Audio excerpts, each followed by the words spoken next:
প্রথমেই আপনাদের সবাইকে অজস্র ধন্যবাদ। আপনাদের নিজেদের জন্য একটা বড় হাততালি, কারণ এই 3 দিন যারা এত মনোযোগ দিয়ে গরম এবং আইপিএল দুটো উপেক্ষা করে আমাদের এখানে অনুষ্ঠান শুনতে এসছেন এবং আমাদের উৎসাহিত করেছেন, তার জন্য অসংখ্য ধন্যবাদ।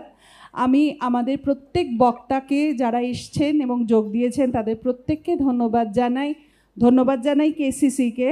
কেসিসি এই রকম একটা উদ্যোগ নিয়েছে এবং এটা এই ধরনের উদ্যোগ কেসিসিতে সম্পূর্ণ বাংলা অনুষ্ঠানের এই প্রথম, সেই জন্য এবং সেটাকে সাফল্যমণ্ডিত করার জন্য অসংখ্য ধন্যবাদ। যারা স্টেজে রয়েছে চন্দ্রবিন্দু এবং কার্টুন দল, তাদেরকে অসংখ্য ধন্যবাদ। এছাড়া আমি যার জন্য একটা খুব বড় হাততালি এবং যাকে একটা খুব বড় ধন্যবাদ দেওয়ার প্রয়োজন, তার নাম তৌসিফ রহমান, যে এখানকার পারফর্মিং আর্টসের এইচওডি। এবং আমরা সত্যি ও যদি প্রথম থেকেই প্রোগ্রামটা করতে না বলতো আমরা হয়তো এইভাবে ভাবতাম না। আপনারা এবার তৌসিফের কথা শুনে নিন। আমার মনে হয় এখানেই আমার এবং আমাদের অন্যতম আরেকজন পরিকল্পক চন্দ্রিল ভট্টাচার্যর তরফ থেকে ধন্যবাদ জ্ঞাপন এখানেই শেষ। Thank you. আমি এবারে তৌসিফ রহমান, কেসিসির পারফর্মিং আর্টসের এইচওডি, ওকে কিছু বলার জন্য অনুরোধ করছি।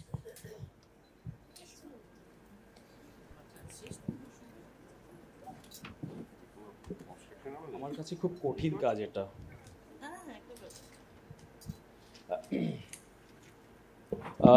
প্রথমত আপনাদের সবাইকে আমি ধন্যবাদ জানাই যে বাইরে এইরকম একটা তাপপ্রবাহ চলছে, তার মধ্যে আপনারা যেভাবে এখানে জনপ্রবাহের সৃষ্টি করেছেন তার জন্য অসংখ্য ধন্যবাদ আপনাদেরকে।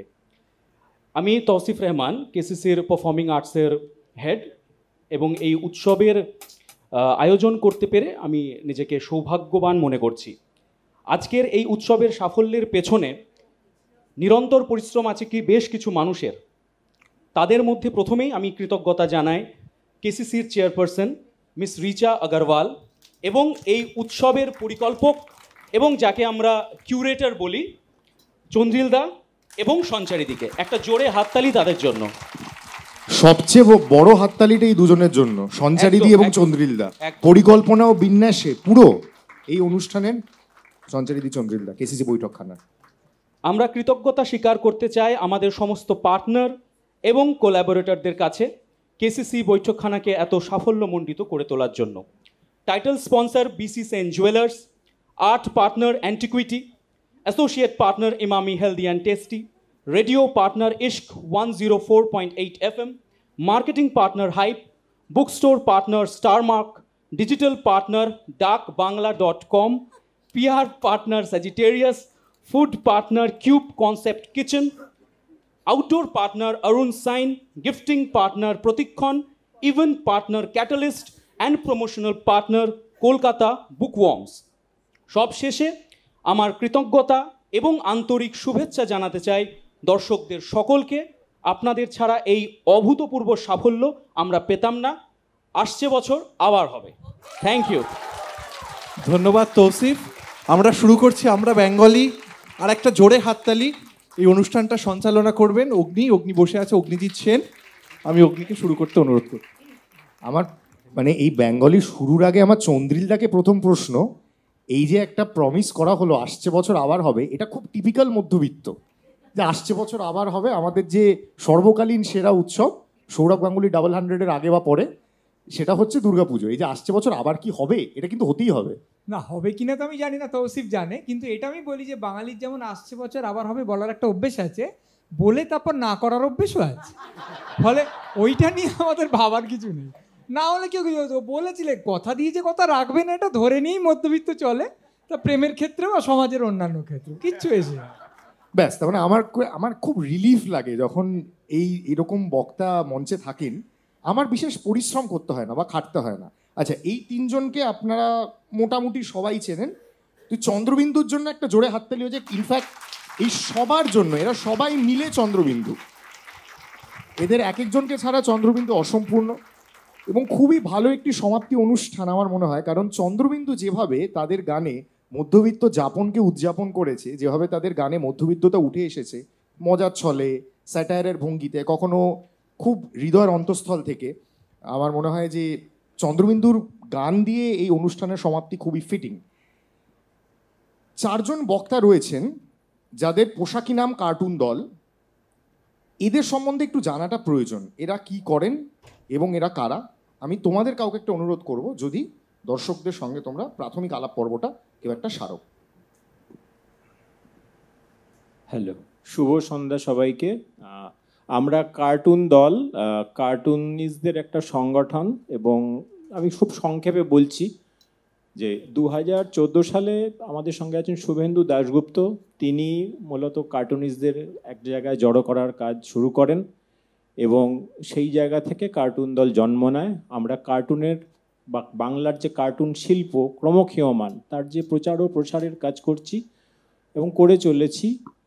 আমাদের দলে চণ্ডী লাহিড়ী, অমল চক্রবর্তী দুজনেই আমাদের মধ্যে নেই। তারা যেরকম ছিলেন তেমনি দেবাশিস দেব, অনুপ রায় আছেন, এবং তার সঙ্গে নবীন শিল্পী যারা বা যারা কার্টুন আঁকছে, কেউ শখে আঁকছে বা কেউ প্রফেশনালভাবে আঁকছে, সবাই আছেন। আমরা ওয়ার্কশপ, মেলা এবং যে কার্টুন নিয়ে যে গবেষণার যে কাজ সেটা করে চলেছি এবং দীর্ঘদিন ধরে করে চলেছি। আর একটা যেটা খুব মজার বিষয় সেটা হচ্ছে উপল সেনগুপ্ত, সেই যেরকম চন্দ্রবিন্দুর সদস্য, সে কার্টুন দলেরও সদস্য। তো এটা একটা খুব মজার ব্যাপার। আর পুঁচকি আর কুকি দীর্ঘজীবী হোক। আর আমার মনে হয় এই যে গান এবং কার্টুন, এই একটা যে যুগলবন্দি, একটা মেলবন্ধন, এটাও হয়তো একটা নতুন এক্সপেরিমেন্ট, খুব ভালো একটা নভেল ব্যাপার। আর এটারই আরও ভালোভাবে হোক। কার্টুন বিভিন্ন পরিসরে কার্টুনকে আমরা আরও বরণ করে নিই, উদযাপন করি। আপনারা পেছন দিকে দেখতে পাবেন কিছু কার্টুন দেওয়া আছে। অমল চক্রবর্তীর কার্টুন অন্যতম, তার একটা দ্রষ্টব্য। সে কার্টুনগুলো অবশ্যই আপনারা দেখে যাবেন আমাদের সংগ্রহ থেকে। তা ভবিষ্যতে কার্টুন নিয়ে কার্টুন দল আরও এগোবে এবং চন্দ্রবিন্দুকে সঙ্গে নিয়ে বা আরও নানান রকম দল বা নানান রকম পরিসরে কার্টুনটা আমরা নিয়ে যাব, এই আশ্বাস দিয়ে মোটামুটি কার্টুন দল সম্পর্কে একটা সংক্ষিপ্ত আমি বললাম। ধন্যবাদ। আপনাদের পরিচিতিটা একটু দিতে হবে, আপনার নাম। আচ্ছা, আমি ঋতুপর্ণ বসু, আমার পাশে জয়দীপ নিয়োগী, শুভেন্দু দাশগুপ্ত আমাদের মেন্টর, আর উদয় দেব, সবাই জানেন। নমস্কার। চন্দ্রিলদার একটা চমৎকার লেখা ছিল রসকর সিঙ্গারা বুলবুলি মস্তকে। লেখাটার শীর্ষক ছিল পরের বিজয় থেকে প্রণাম করব তোমায়। এবং সেখানে চন্দ্রিলদা এত সুন্দর লিখেছেন একটা জায়গা, খুব খুব মধ্যবিত্ত সেন্টিমেন্ট টাচ করে যাওয়ার জায়গা, মানে এইখানটা এসে লাগে। চন্দ্রিলদা একটা জায়গায় লিখে, আমার মুখস্থ লেখাটা, আমার বই দেখতে হবে না এটার জন্য, যে মা যখন বাবাকে লজ্জা লজ্জা মুখ করে প্রণাম করে বিজয়ের দিন, তখন হঠাৎ করে ঘরের মধ্যে বাল্বটা যেন একটু বেশি পাওয়ারের হয়ে যায়। ওই সময়টাই দেখি যে মা বাবা একটু লজ্জা লজ্জা পায়, তার পর মুহূর্তেই আবার ঝগড়াঝাটি শুরু হয়ে যায়। তো এই প্রণামটা আমার মনে হয় খুব মধ্যবিত্ত যাপনের একটা অংশ। ইনফ্যাক্ট কার্টুন দলের মেন্টর যিনি, তিনি একজন শিক্ষকও বটে, শুভেন্দুদা। আমি দাদাই বলছি, যদিও অন্য কিছু হয়তো বলা, সম্বোধন অন্যভাবে করা উচিত। শুভেন্দুদাকে আমি একটা পেন নাম ঠুকতে গেছিলাম, একে নববর্ষ, তাই শিক্ষক মানুষ। তিনি আমাকে একদম শুরুতেই বললেন যে আমি আমার ছাত্রদেরও বলি, তোমাকেও বলছি, কারোর সামনে মাথা নত করবে না।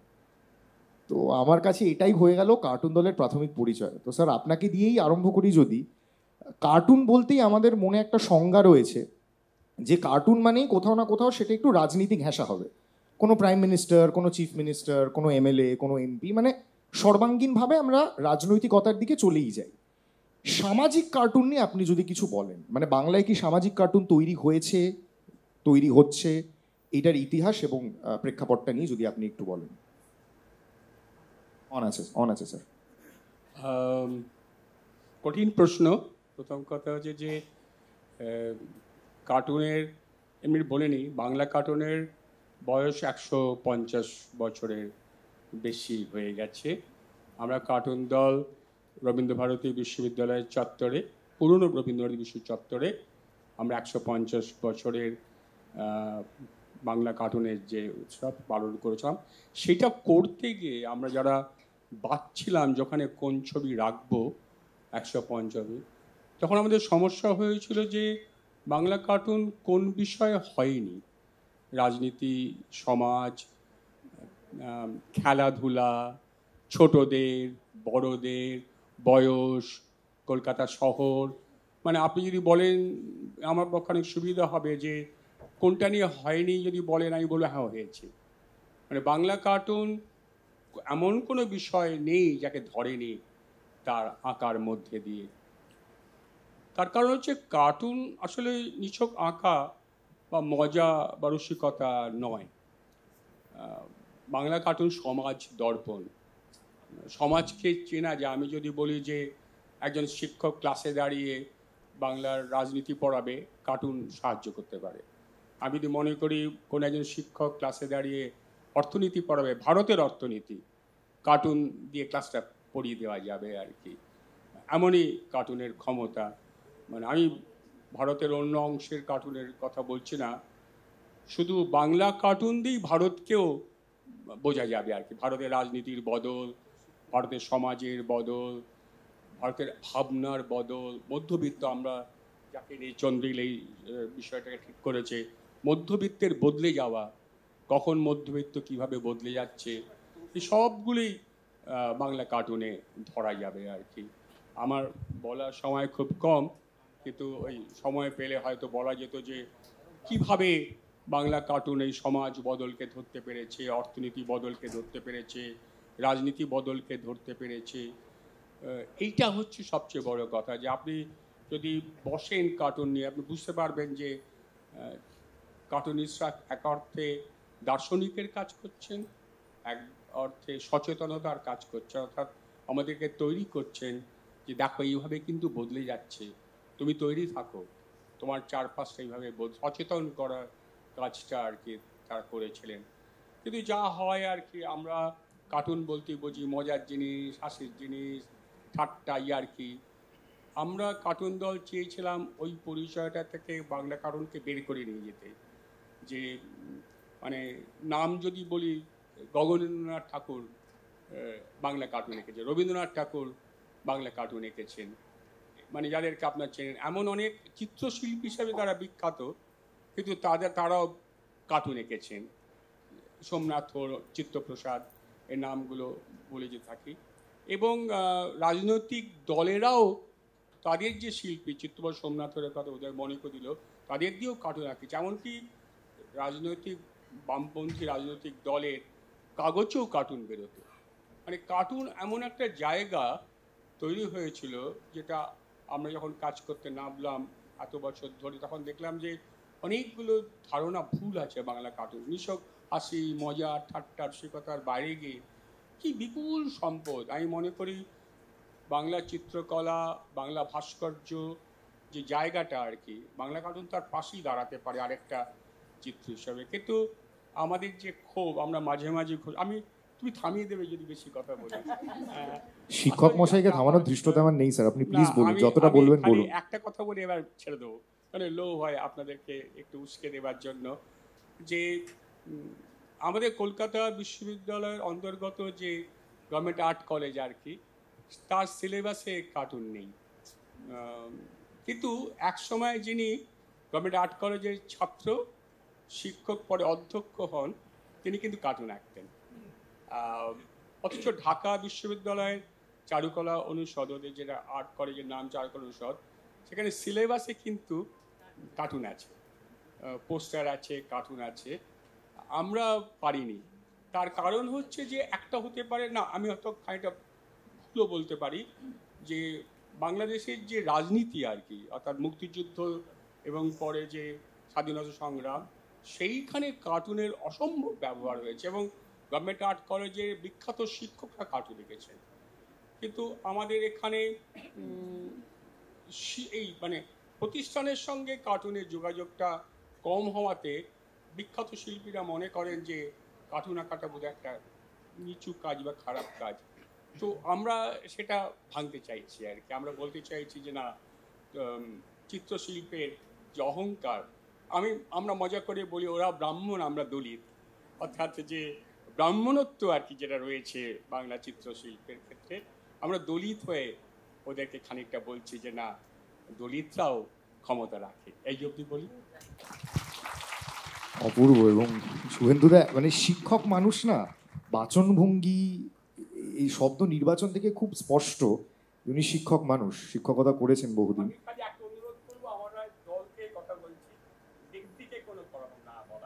আচ্ছা ঠিক আছে,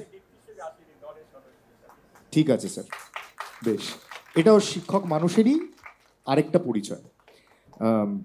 এবার যদি একটু চন্দ্রবিন্দুর কাছে আসা যায়, চন্দ্রিলাকে দিয়ে শুরু করি।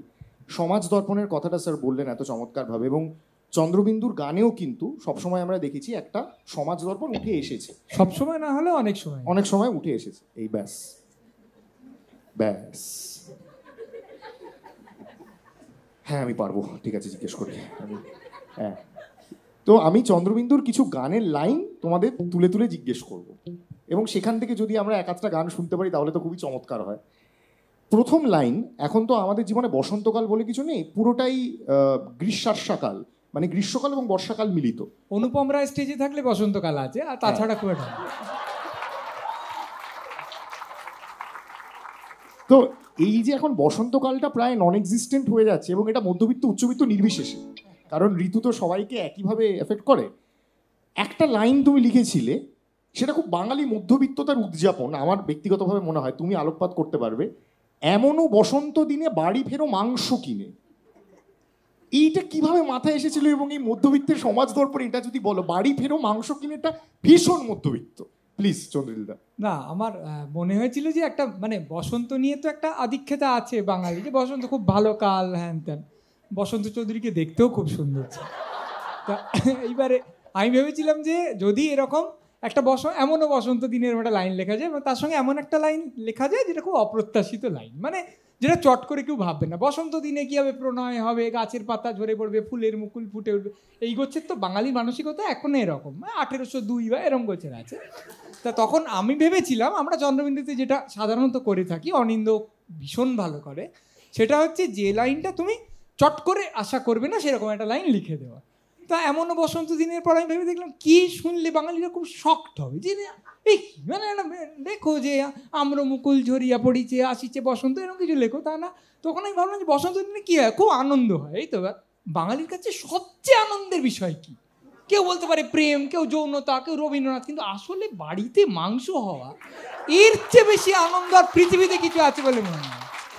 এবং তুমি দেখবে সব আনন্দ, আমরা কি বলি যে মানে অর্থনীতিতে একটা তত্ত্বও আছে, যে একটা মার্জিনাল একটা ইয়ে আছে, যে মানে ডিমিনিশিং রিটার্নসের একটা তত্ত্ব আছে। মানে তুমি একটা জিনিস ভোগ করো, যত ভোগ করো তত তোমার তার থেকে ভোগটা কমে যায়, কারণ অনেকবার হয়ে গেল। তো সেটা সবইতেই হয়। তোমার প্রথম প্রেম যতটা ভালো লাগবে, তোমার 3 বছর হয়ে গেলে কি থাকো, অত কি আর সবই আছে, কিন্তু ওরকম তো আর বুক ধরাস করবে না। কিন্তু কয়েকটা জিনিসের ক্ষেত্রে এর একটা ব্যতিক্রম আছে। যেমন ধরো সোনার কেল্লা ছবিটা তুমি 282 বারও যদি দেখো, তোমার আবার ওরকমই ভালো লাগবে, লাগার কথা না, কারণ সব সংলাপ তো মুখস্থ, তুমি জানো এবার জটায়ু কি বলবে, কিন্তু ওরম লাগে। চার্লি চ্যাপলিনের ছবি, এই কিছু কিছু জিনিস সব তত্ত্বের বাইরে যায়। সেরকম একটা হচ্ছে যদি বাড়িতে মাংস হয়, তার গন্ধটা যখন পাওয়া যায়, এটা 5 বছরও যেটা আনন্দ হতো, 65 বছর ডাক্তার বারণ করে দিয়েছে রেড মিট খাবেন না। সত্যি বলতে কি, এখন মধ্যবিত্তের একটা বড় লক্ষণ হচ্ছে সে রেড মিট খায় না, ওটা সহ্য হয় না। চিকেন তো কোনো মানুষ খেতে পারে না আসলে, মানে সব জিনিসেরই অবনমন হচ্ছে। মুরগির যে অবনমন হয়েছে এটা কল্পনা করা যায় না, মানে খেলে তো মনে হয় মানে তুলোয় ভিজিয়ে ডেটল খাচ্ছি বেচারা, কিন্তু খেতে হয়। কিন্তু তবু যদি মাংস রান্নার একটা ঘ্রাণ তুমি রাস্তা দিয়ে যেতে তো পাও, তখন মনে হয় ভেতরে একটা আনন্দ হচ্ছে, মানে কল্পনাতীত। তাই আমার মনে হয়েছিল যে একটা বসন্ত দিনে খুব আনন্দ হয়, এটা বোঝানোর জন্য বলা যায় যে বসন্ত দিনে আনন্দটা উদযাপন করার জন্য তুমি একটা কাজ করো, বাড়ি ফিরছি যখন একটু মাংস কিনেই ফের। এই চন্দ্রিল, লেডিজ অ্যান্ড জেন্টলম্যান, তাহলে যখন আমাদের খুব আনন্দই হচ্ছে, তার সঙ্গে একটু বিষাদের সুরও আছে, কারণ এত চমৎকার একটা বাংলা সাহিত্যের উৎসব, আজকে শেষ দিন। কিন্তু ওই তুমি যেটা বলেছো, হতেও পারে নাও হতে পারে, আসছে বছর আবার হবে। একটা গান কি আমরা শুনতে পারি, তারপর যদি আবার কথায় যাই? সুরহিত কয়েক লাইন শোনাবে কি এমনও বসন্ত দিনে? সম্ভব, বা যে কোনো গান, শুধু এটা। ওকে, হোক। মাইকটা একবার দেখে না। Hello hello hello, check.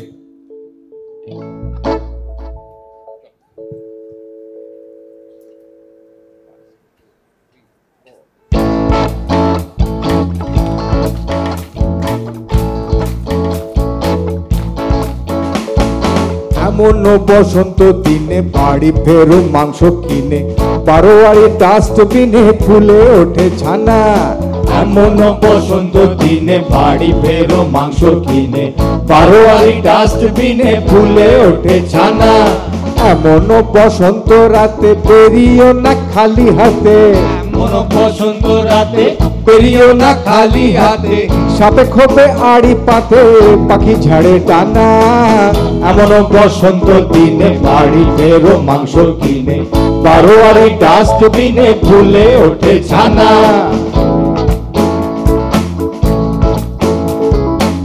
বসন্ত দুপুর বেলা কত ভূতে মারে ঢালা, কত পেতনি খোলা মেলা, কি বাসে যায় বলো।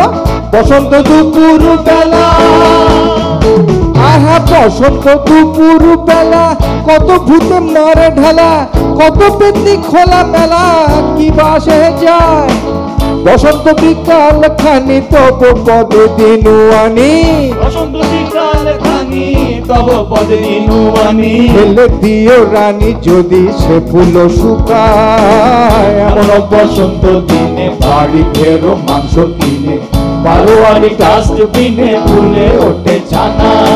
এমন বসন্ত দিনে বাড়ি ফেরো মাংস কিনে, এমন বসন্ত দিনে বাড়ি ফেরো মাংস কিনে, এমন বসন্ত দিনে বাড়ি ফেরো মাংস কিনে, এমন বসন্ত দিনে বাড়ি ফেরো মাংস কিনে। এবং সবাই হয়তো খেয়াল করেছেন গানটা যখন হচ্ছে তখন পেছনে পেছনে একটা খুব সুন্দর কার্টুন আঁকা চলছে। উপালদা, তুমি যদি কার্টুনটা একটু বিশ্লেষণ করে দাও যে কি হচ্ছে। আরে কার্টুন তো এখন আঁকাই এখনো শেষ হয়নি, তুই অন্য প্রশ্ন কর, তারপর দেখা যাবে। তাহলে আমি উদয়দার কাছে চলে যাই।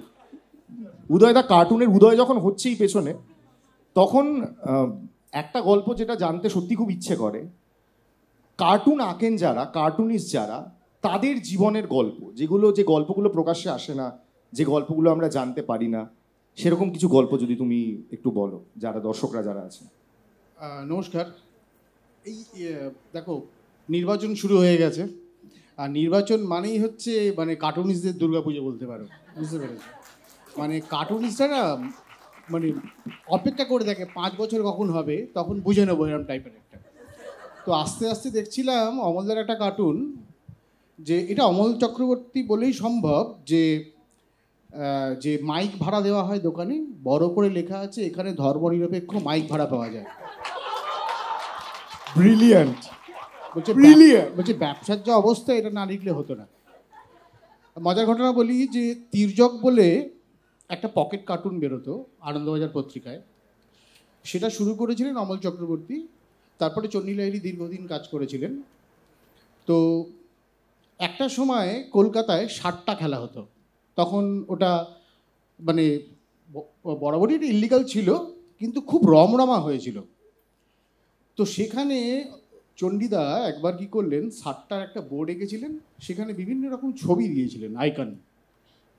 পরের দিন সকালবেলা দেখেন ওনার দমদমের বাড়ির সামনে প্রচুর লাইন। কারা? যারা 60টা খেলে। কারণটা হচ্ছে ওই বোর্ডে যে ছবিগুলো এঁকেছিল সব কটা মিলে যায়, আর ওরা ভাবে এই লোকটাই হয়তো আসল খবরটা জানেন আর কি, 60টার ডন আর কি, 60টার ডন।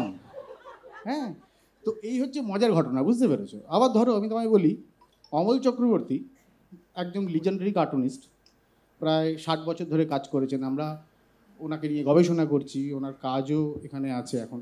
যেমন একটু আগেই দেখলাম অমলদার একটা কাজ এখানে আছে, যে ট্রাফিক পুলিশ বলছে 1 টাকার কম ছুড়বেন না রাস্তায়। তো অমলদা যে বাড়িটায় থাকতেন, সেই বাড়িটা মানে অমলদার হাইট ছিল 6 ফুট। তো আর যে খাটটায় শুতেন সেটা হচ্ছে 4 ফুটের। তো আমি গিয়ে আড্ডা মারছি বন্ধু বান্ধব মিলে, তো অমলদাকে জিজ্ঞেস করলাম, আচ্ছা অমলদা, তুমি এই 4 ফুটের খাটে শোও কী করে? তো অমলদার এখানে একটা 4 ফুটের খাট, এখানে একটা টেবিল, ওখানে বসে উনি কাজ করতেন। উনি সঙ্গে সঙ্গে বললেন, আমি যখন হাঁটতে হাঁটতে যাই তখন 6 ফুট থেকে 4 ফুট হয়ে যায়। কিয়া বাত। আরও মজার ঘটনা, যে হাতিবাগান এরিয়ায়, শুধু হাতিবাগান না, এখন কলকাতায় বেশ অনেক এরিয়ায় একটু বৃষ্টি হলেই জল জমে, যদিও এখন সবাই চায় বৃষ্টি হোক, জল জমুক। তো অমলদা খুব মজা করে বলেন যে, জানো তো, বৃষ্টি হলে আমাদের অনেক উপরি পাওনা হয়, কেমন না অন্যের হাওয়াই চুটি আমাদের বাড়িতে চলে আসে, আমাদের জলের বোতল ওখানে চলে যায়, কিন্তু বাড়ির যে হাঁড়িটা যেখানে চাল মানে যেখানে ভাত হয় সেটা কিন্তু এক জায়গায় ঘুরে বেড়ায়, সেটা কিন্তু যায় না। মানে একজন কার্টুনিস্ট, আমি তোমায় বলছি কার্টুনিস্টরা না কখনো দুঃখ পায় না ভেতরে ভেতরে। মানে কার্টুনিস্টদের কেউ বন্ধু করলে তারাও দুঃখ পাবে না, তারা যে কোনো নেগেটিভ জিনিসটাকে তারা পজিটিভভাবে দেখতে সবসময় চায়, একটু অন্যরকমভাবে দেখতে চায়। আমি একটা কথা এখানে বলি, ও যেহেতু প্রশ্ন করলো যে কার্টুনিস্টের জীবন এবং কার্টুনের সম্পর্ক, একজন কার্টুনিস্ট নরেন রায়, তিনি সুফি নামে কার্টুন আঁকতেন, স্কুল শিক্ষকতা করতেন। আমাদের জানা একজনই যিনি কার্টুন আঁকার জন্য তার চাকরি চলে গেছিল, শাস্তি দেওয়া হয়েছিল, যে স্কুল কর্তৃপক্ষ মনে করতেন যে কার্টুন আঁকাটা খুব খারাপ কাজ, অন্তত একজন শিক্ষকের কাজ নয়। তো এরকম আরও অনেক কাহিনী আছে যেগুলো এই মানে মজার দিকের উল্টো দিকে, যেটা আর কি একটা দিক, সেটা বললাম। যে আবার বলছিলাম যে কার্টুন কখনোই খুব স্বীকৃত ভদ্র সমাজের কাজ হিসাবে ধরা হতো না, সেটা বলার জন্যই বললাম যে ওনার চাকরি চলে গেছিলো আর কি শিক্ষকতার থেকে আর কি। উদয়দাকে কিছু বলবে? তুমি মাইকটা আমার একটা হঠাৎ মনে পড়লো, মানে এটা বলাটা খুব জরুরি আমার মনে হয়, যে খুব পজিটিভ হইতে সবাই নিলে ভালো হয়। সেটা হচ্ছে যে অমল চক্রবর্তী 91 বছর বয়সে উনি চলে যান। দেখো, যে কোনো কার্টুনিস্ট, বাংলার কার্টুনিস্ট বা ধরো বাংলার বাইরের কার্টুনিস্ট, প্রধান 3টে জিনিস নিয়ে কাজ বেশিরভাগ করেছেন। তার মধ্যে সমাজ তো আছেই, সমাজের মধ্যে শিক্ষা, স্বাস্থ্য, পানীয় জল, যে ক্রাইসিস, চূড়ান্ত ক্রাইসিসগুলো নিয়ে। তো অমলদার কাজের মধ্যে আমি কখনো নার্সিংহোম দেখিনি বা আমরা দেখিনি, বরাবরই দেখেছি সরকারি হাসপাতাল। আর সরকারি হাসপাতাল মানেই হচ্ছে ধেড়ে ইঁদুর আর বেড়াল, থাকবেই, মাস্ট। মজার ঘটনা হচ্ছে যে অমলদা যখন চলে গেলেন, আমি জানি না আমার বন্ধু ডাক্তার ছোট বন্ধু এখানে সায়নদীপ আছে কিনা, তো ও আমাকে আর্জি করে নিয়ে গেছিলেন। তো অমলদার কার্টুনের মধ্যে যে চরিত্রগুলো ছিল, যে ধরো কি কোনো ছুঁচো কারোর বুড়ো আঙুল নিয়ে চলে গেছে, কোনো ইঁদুর পাশে শুয়ে আছে বেডে, সেলাইন দেওয়া আছে পায়ে, অমলদা যখন ওই মৃত্যুশয্যায় ওখানে শুয়ে, অমলদার কিন্তু সব চরিত্রগুলো আশেপাশে ঘুরে বেড়াচ্ছে। এটাই কার্টুনিস্ট। 60 বছরে কিচ্ছু হয়নি, ভাগ্যিস হয়নি, নাহলে আমরা দেখতে পেতাম না। ধন্যবাদ। অদ্ভুত, মানে এরপরে সত্যি কিছু বলা খুবই অদ্ভুত। তাহলে আমরা কার্টুনটার দিকে যদি একটু আলোকপাত করি, ঋতুপর্ণদা তুমি যদি একটু বুঝিয়ে দাও যে কি আঁকলে। এটা বোঝানোর কিছু নেই, আমার মনে হয় সবাই আমি দেখতে পাচ্ছি না তাই বলছি। ও আচ্ছা, এখান থেকে আমার 4টে চশমা দেখতে পাচ্ছ না, বলো। না না, কোনো কার্টুনিস্ট কার্টুন বোঝায় না। দায়টা লেখাটা কি? লেখাটা ও লেখাটা পড়ে দাও। যাহা বসন্ত চেয়েছিলুম, মানে না যাহা পেলুম, আর যাহা পেলুম, যাহা পেলুম, যাহা ও পেলুম। চেয়েছিল ঋতুর প্রাচুর্য, পেয়েছে বসন্ত রোগ, এই হচ্ছে ব্যাপার। আর এখানে একটা বোধহয় মাংসর গন্ধ শুকে একটা লোক আনন্দিত হিল্লোলিত। এই লাল আঁচিলটা অনেকটা আমার মতো দেখতে লাগছিল, এই লালটা যেটা আছে খুব ইন্টারেস্টিং, আমার মতো দেখতে লাগছে। অ্যাকচুয়ালি কার্টুনটাকে বোঝানো আর এই কবিতার ভাব সম্প্রসারণ, এই দুটো কিন্তু একই। দেখো, কবিতা না হলেও আমি অনিন্দদাকে তো একটু গানের ভাব সম্প্রসারণ করতে বলবি। চন্দ্রিলদাকে যেমন একটু আগে জিজ্ঞেস করলাম, ওই আবার একই প্রসঙ্গে ফিরে আসতে হয়, ওই কাটা রেকর্ডের মতো মধ্যবিত্ততার উদযাপন চন্দ্রবিন্দুর গানে। সম্প্রতি আমি একটু তাহলে বুক বাজিয়ে বলি, রাতের পেট বাজিয়ে বলি। অনিন্দদা আগের সেশনে বললো যে ভুঁড়িটা একটা খুব মূল্যবান সম্পদ বাঙালির। চন্দ্রবিন্দুর একটি কনসার্ট হয়েছিল, টালোবাসা তার নাম, এবং 14ই ফেব্রুয়ারি ভ্যালেন্টাইন্স ডে উপলক্ষে হয়েছিল। সেখানে আমার পরম সৌভাগ্য, আমার পরম প্রাপ্তি, আমি যেটা বলেও ছিলাম 3 জনকে আলাদা, পুরো চন্দ্রবিন্দু টিমকে, যে আমার জীবনে একটা রেড লেটার ডে। আমি চন্দ্রবিন্দুর সঙ্গে, রাদার উল্টোভাবে বলি, চন্দ্রবিন্দু আমাকে মঞ্চে ওঠার একটা সুযোগ করে দিয়েছিল চন্দ্রবিন্দুর গানের সঙ্গে। তো সেই গানটা ছিল কি আর করবো বলো সখী। আমার একটা লাইন নিয়ে আমি তোমাকে তখন জিজ্ঞেস করিনি, তুমি খুব সিরিয়াসলি রিহার্সাল করছিলে। এখন এত চমৎকার একটা আড্ডা জমেছে, বৈঠকি আড্ডা, তোমাকে একটু জিজ্ঞেস করি যে তুমি দোতলায় নিংড়োলে শাড়ি, ঘোলা জল দিলে আমারই মুকুটে, এটার থেকে ভালো মধ্যবিত্ত প্রেম আমি জানি না। আর মানে চন্দ্রবিন্দুর অনেক গানই ঘুরে ফিরে এসেছি, এটা আমার মনে হয় খুব চিত্তাকর্ষক একটা জায়গা। এই দুটো লাইন তোমার কি জীবনে ঘটেছে, নাকি কারো জীবনে ঘটেছে, তুমি দেখেছো? দোতলায় শাড়ি নিংড়োচ্ছে, ঘোলা জল দিলে আমারই মুকুটে।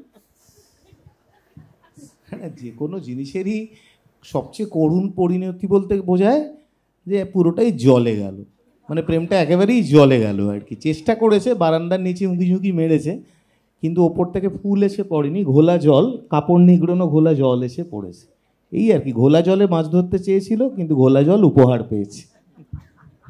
তাহলে আমরা আমি একটা জিনিস একটু যোগ করে দিই। ও তো ওই গানটা অসামান্য লেখা, সেটা নিয়ে আমি আলাদা করে এখন ব্যাখ্যা করব না, আমার বন্ধুর গান কি ভালো ইত্যাদি এরকম বলতেন, কিন্তু ওই গোটা গানটাতে তো বলেছে যে আমি একটা প্রেম জানালাম, তুমি সেটার মূল্য বুঝলে না, সেটাকে অন্যভাবে উপস্থাপিত করেছে। সেইটা করতে গিয়ে অন্য লাইনও লিখেছে, তারও কোনো তুলনা নেই। সেটা হচ্ছে, আমি ঘেঁটে ঘুটে তুলি অমৃত, তুমি চকোলেট ভেবে রাখো ফ্রিজে, মানে বুঝতে পারছো না। এবার এটাই হচ্ছে, এটা আজকের যে ব্যঙ্গ করা এটার প্রসঙ্গে নয়, কিন্তু বলি যে এই যে নতুন ধরনের গান যা সুমন পরবর্তী একটা যুগে প্রবাহিত হয়েছে, কেউ কেউ ভালো লিখেছেন, অনেকে পারেননি, সেটার যে মূল বৈশিষ্ট্য সেটা হচ্ছে এই যে কথাগুলো যেভাবে বলা হয়, কথা তো সে একই, এবার কথাগুলোকে অন্যভাবে বলা, এই তো একটা নতুন শিল্পীর কাজ। কথা আর কি নতুন হবে, ভালোবাসি, এই বাবা তুমি বাসলে না, এর রবীন্দ্রনাথ গান লিখেছেন, আমরাও জানি। এবার সেইটাকে নতুনভাবে যে বোঝানো, তাহলে কি নতুন উপমা লাগবে, নতুন একটা অনুপুঙ্খ লাগবে, সেইগুলোকে চন্দ্রবিন্দু একরকম চেষ্টা করেছে, সেটা এই গানটায় অসামান্যভাবে প্রকাশিত হয়েছে। এবার তার একটা ও ভেবে দেখে যে কী করবো, তাহলে ঠিক আছে, দোতলায় শাড়ি নিংড়ে মাঝে মাঝে লোকের মাথা ভিজে যায়, এবার ঘোলা জল দিলে আমারই মুকুটে, মানে ও ভেবেছিল রাজা হবে, কিন্তু তাহলে ঘোলা জল দিয়ে দিই, ও ভেবেছিল অমৃত দিচ্ছি, ও চকলেট ফ্রিজে রেখে দিচ্ছি, অর্থাৎ সে বুঝতে পারছে না। এই নতুন নতুন ভাবে জিনিসটাকে উপস্থাপনা করা আছে। এই উপলদা একটা খুব বিশেষ ভূমিকা আজকে আমাকে বলেই রেখেছিল যে আমি মঞ্চে উঠে পালন করবো, যে আমি কিছু বলবো না, এটা আমার মৌনব্রত, যেহেতু বৈঠকখানা শেষ হয়ে যাচ্ছে, হ্যাঁ, তাই জন্য আমার খুব খুব মন খারাপ, আমি কিছু বলবো না। দেখো, প্রেমের প্রসঙ্গে তোমার কাছে আসতেই হবে। অনিন্দদা বলে তোমার বেশি বান্ধবী, তুমি বলো অনিন্দদার বেশি বান্ধবী, কার বেশি বান্ধবী এটা তুমি বলো আজকেই মঞ্চে। এর সাথে মধ্যবিত্ত বাঙালির কোনো সম্পর্ক নেই, বান্ধবীর সঙ্গে মধ্যবিত্ত বাঙালির সম্পর্ক নেই, না আজকে সেশনের কোনো সম্পর্ক না। না, মধ্যবিত্ত বাঙালি গড় মধ্যবিত্ত বাঙালি পুরুষের বান্ধবী থাকে না, তার আকাঙ্ক্ষা থাকে, তার বান্ধবী গড় বানানোর ইচ্ছে থাকে কিন্তু হয় না। তাহলে একটা গানই হোক বরং, বান্ধবী যখন হলো না, কি গান হবে? চল।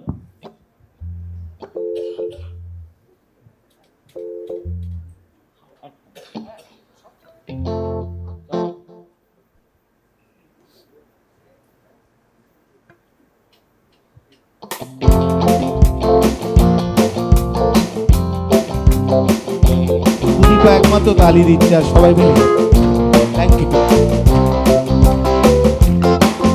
আর হব না তোমার পোষা পাখি, মোটে শাক মুড়ে লাটা মাছ ঢাকি, আর হব না তোমার পোষা পাখি, মোটে শাক মুড়ে লাটা মাছ ঢাকি।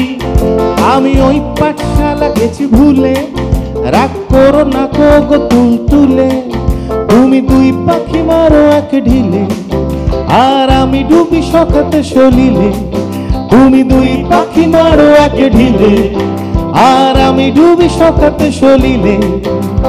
ডুবে ডুবে জল খেয়ে থাকি, কি আর করবো বল সখী, বুঝেছি প্রেম প্রেম সবে বুঝুরকি সবাই, কি আর করবো বল সখী, বুঝেছি প্রেম প্রেম সবই বুঝুরকি।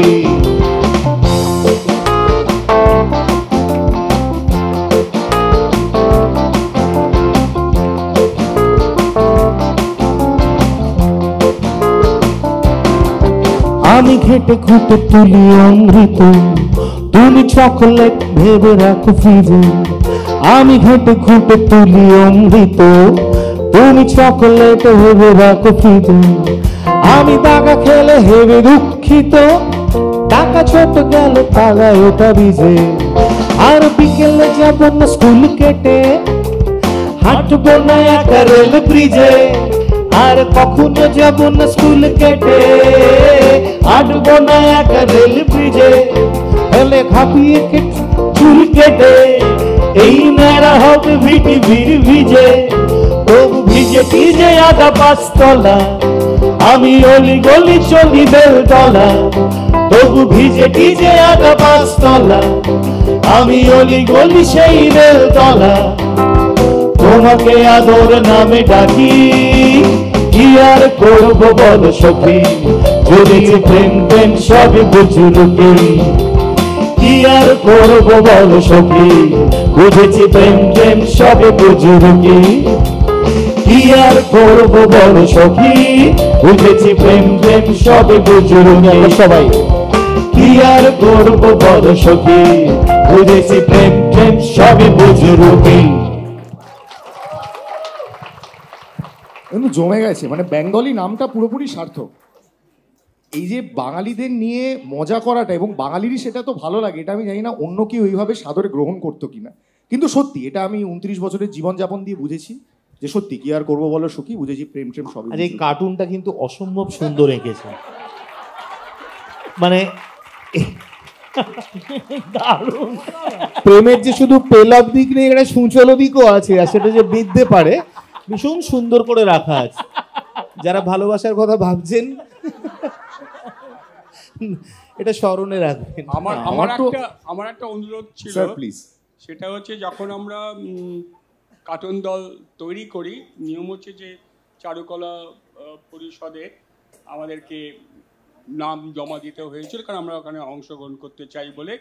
তো আমি তখন নাম খুঁজতে খুঁজতে উপলকে পেয়ে যাই, যে উপল তখন কার্টুন শিল্পী আর কি, আমাদের দলের প্রথম দলের কার্টুন শিল্পী। তো উপল যদি ওদিকে ঘেঁষে বসে আমার দুঃখ হচ্ছে আর কি, যে ও তো আমাদেরও তো আর কি, তো যদি মাঝখানে না, ও তো প্রায় মাঝে ও বলেছিল যে আমি আজকে গান গাইবো না, কার্টুন আঁকবো, কিন্তু তাহলে আমাদের এত ঝঞ্ঝাট হয়ে যেত। আমি চাই ও গাইতে গাইতে যদি না না, এখানে একটা ছোট্ট কথা বলা আছে যে কার্টুনের তো অনেক ধরন আছে, যেমনি পলিটিক্যাল কার্টুন হয়, সোশ্যাল কার্টুন হয়। তো চন্দ্রিল যখন বলেছিল যে আমাদের বিষয়টা মধ্যবিত্ত নিয়ে আলোচনা হবে, তো আমার ধারণা ছিল যে মধ্যবিত্ত মানেই মধ্যবিত্তের পলিটিক্স আসবে এবং মধ্যবিত্তের জীবনযাপনের মধ্যে সোশ্যাল কার্টুন চলে আসবে। কিন্তু প্রবলেম হচ্ছে যে আমি সবসময় এই দুটোর বাইরে আরেক ধরনের কার্টুন আছে, যদিও সেই কার্টুনটাকে এই দলের মধ্যে ফেলা যায়, সেইটা আমি বেশি এনজয় করি। সেটা হচ্ছে ননসেন্স ধর্মী কার্টুন, যার কোনো মাথা মুন্ডু নেই, তার মধ্যে একটা কোনো সোশ্যাল বক্তব্য থাকতে হবে কিংবা পলিটিক্যাল বক্তব্য থাকতে হবে, তার কোনো দায় নেই। তো আমার বারবারই মনে হয়েছিল যে এই জায়গাটাতে আমি ঠিক ফিট করবো না, ওই জন্য আমি একটু এইদিকে ধারে বসেছিলাম। কিন্তু এই কার্টুনটা দেখার পর আমি বুঝলাম যে এই ননসেন্সও কিন্তু এরকম ভাবে ঢুকে যেতে পারে।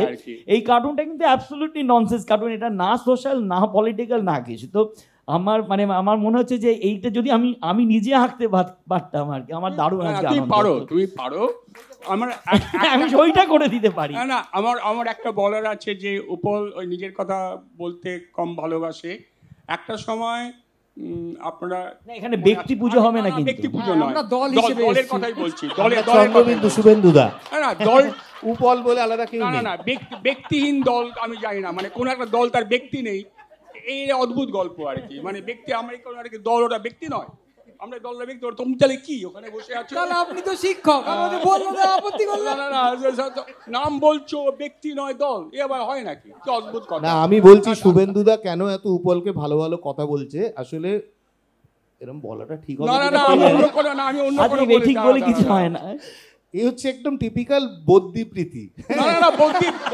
দাশগুপ্ত প্রশংসা করছে সেনগুপ্ত, রে চিরকাল হয়েছে। এই হচ্ছে বাঙালি মধ্যবিত্তর একদম সিগনেচার লাইন।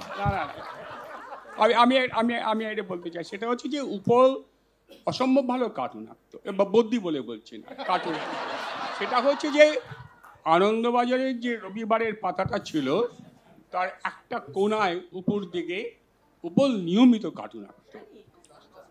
এবং না, উনি 10টার কথা বলছেন, উনি বলছেন প্রথম পাতার ওপর দিকে একটা ওয়ার্ডলেস কার্টুন যেত, সেটাও উপল আঁকতো, আবার ভেতর দিকে 10টা বলে ওর সিরিজটাও আঁকতো আর কি। তো তারপরে যা হয়, ওই বাঙালি আবার ক্ষমতাও দেখায়, তো ওটা বন্ধ করে দেয়। তো আমি ওকে বলেছিলাম যে এইগুলো সংগ্রহ করতে পারলে ভালো হয়, বাঙালি অলস তো করেনি, তো মানে ওর মধ্যে সমস্ত কিছু আছে আর কি। তো উপলকে আমি চাইবো একটু চেয়ারটা টেনে এনে একটু আঁকতে, শুধু গাইলে হবে না আর কি। আমি এখন এই কারণেই করিনি, মানে আমার মনে হয় এখন করলে না আমি ঠিক সম্মানটা পাবো না। আমি যদি যখন থাকবো না, তখন যখন ওই কার্টুনগুলো বেরোবে না, তখন একটা এই যে পারলাম না, এটা পারলাম না উপর। পারলাম না। আরেকটা ওর সম্পর্কে বলে আমি দাবিটা পেশ করি। আমাদের বাড়িতে কি উপরের কাজই হচ্ছে একটা মানে একটা খাট মতন আছে, উপরে সেখানে হেলানটা দেয় আর পাটা সামনে ছড়িয়ে দেয়, এত লম্বা তো। তারপরে একটা হাঁক মারে কেয়াদি কি খাবার আছে, তো ও যদি এটা বলতে পারে তা আমি কেন বলতে পারবো না তুমি আঁকো, মানে আর কি রাখি এটা। আচ্ছা আমি একদমই প্রিপেয়ার্ড হয়ে আসিনি, এরা সবাই প্রিপেয়ার্ড হয়ে এসেছে বলে হাতে প্রিপারেশন নেই, ওসব বললে ছাড়ি না। আচ্ছা আমি চেষ্টা করছি, সবাই মানে আমরা কোনো একটু গানটার দিকে আমি বলছি যে পরের প্রশ্ন করার আগে আমি একটা বিদীপ্তা আছে ওর একটা কার্টুন নাক না, এই আবার কি মানে বলছি। আচ্ছা আমার কি দরকার আছে আমি বলছি না, আমি একটা কথা এই প্রসঙ্গে বলতে পারি যে আমি কলকাতার রং পড়েছি নীল সাদা এবং আমি নির্দল, কারণ দেখুন আমি সবার থেকে আমি আলাদা বসেছি এই এবং এটা কলকাতার রং, এটা আপনি কোনো আলাদা কোনো পলিটিক্যাল রং জুড়তে পারবেন না, কলকাতার সর্বত্র এখন নীল আর সাদা। যাই হোক, তাহলে একটা গান হোক, তারপর আবার আমরা কথায় ফিরি, যেহেতু অনেকটা কথা হলো। কি গান হবে তোমরাই সিলেক্ট করো। উপলকে নিয়ে কথা হলো, যখন উপল একটা গান হোক, এটা হোক, অন্তত প্রমাণ কর তুই কার্টুনিস্ট ছাড়াও কিছু। আচ্ছা আমরা এই যখন কি বলবো এই লকডাউন পিরিয়ডটা গেছিল, তার আগে পরে আমি আর চন্দ্রিল মিলে বেশ কিছু গান বানিয়েছিলাম, হ্যাঁ, ডাক বাংলার জন্য স্পেশালি। হ্যাঁ, ওই বলছি আমি আসলে নামটা বলবো কি বলবো না বুঝতে পারছি না, এটা অন্য জায়গায় এসেছি, সেখানে এখন তো অনেক ডিজিটাল পার্টনার ডাক বাংলা। ও ডিজিটাল পার্টনার বলতেই যাচ্ছিলাম কেসিসি বৈঠক, তাহলে তো বলতে অসুবিধা, হঠাৎ বলে ফেললাম, তারপরে এই কি তুমি এই নামটা বললে কেন, এটা বলাটা উচিত হয়নি, এসব হবে বলে আমি বলতে চাইছিলাম না। তো সেই ডাক বাংলার জন্য আমরা ঠিক করেছিলাম যে প্রত্যেক মাসে একটা করে গান আমরা বানাবো। তার কারণ অনেকেই অভিযোগ করছে, একটু একদম প্রথমেই যে কথাটা হচ্ছিল যে বাঙালি একটা কথা বলে, হ্যাঁ, বছরের শুরুতে অনেক কিছু প্রমিস করে, ফাইনালি গিয়ে কিছুই রাখে না। তো চন্দ্রবিন্দু সেটা 1 বছরের জন্য করেনি, চন্দ্রবিন্দু সেটা প্রায় 10 বছরের জন্য করেছে, কেন 12 বছর ধরে বলে আসছে পরের বছরে অ্যালবাম হবে, বলে হয়নি। হ্যাঁ, তো সেই 12 বছরের রেকর্ডটা ভাঙার জন্যই আমি চন্দ্রকে বলেছিলাম এই একটা সুযোগ পেয়েছি, কেন একটা কিছু ওরকম একটা খোঁচা যদি পিছনে কেউ না দেয় ততক্ষণ অবধি আমাদের কিছু এরা করতে ইচ্ছে করে না। তো সেইখানে আমরা কতগুলো গান বানিয়েছিলাম, তো সেটা মূলত স্যাটার ধর্মী গান। তো আজকে যেহেতু আমরা যেই গানগুলো করবো মানে গাইবো, সেগুলো একটু স্যাটার ধর্মী গানই গাওয়ার চেষ্টা করব। তো সেখানে একটি গান চন্দ্র, হ্যাঁ না জীবনী দিনে কী করি, তো তার মধ্যে একটি গান মানে সব মানে তার মধ্যে বেশিরভাগ গানই স্যাটায়ার ছিল, তার মধ্যে একটি গান আমি বেছে নিচ্ছি, জীবন ইদানিং দেখুন। তো তুই 2 লাইন একটু ওই কেন গানটা কার্টুনের ব্যাখ্যা হয় না আর গানের ব্যাখ্যা হবে না, তাই তো। তাহলে প্রথম যে গানটা এমনও বসন্ত দিলে, তাহলে ব্যাখ্যাটা দিলি কেন আমি জানি না। ব্যাখ্যা দিইনি, শুধু মাংসর এইটুকু প্রথম দ্বিতীয় লাইনটুকু। আচ্ছা আচ্ছা, তো এখানে ক্রিস্পি ক্রাঞ্চি কেন বলেছেন কবি, এটা কি বলা যাবে? জীবন, হ্যাঁ, প্রথম 2 লাইন হচ্ছে জীবন ইদানিং ক্রিস্পি ক্রাঞ্চি, ভূত পেতনি দুটোই মানছি। কেন লিখেছি? কারণ ক্রাঞ্চির সঙ্গে মানছির আশ্চর্য মিল আমি দিতে পারি, এটা বোঝানো। চলো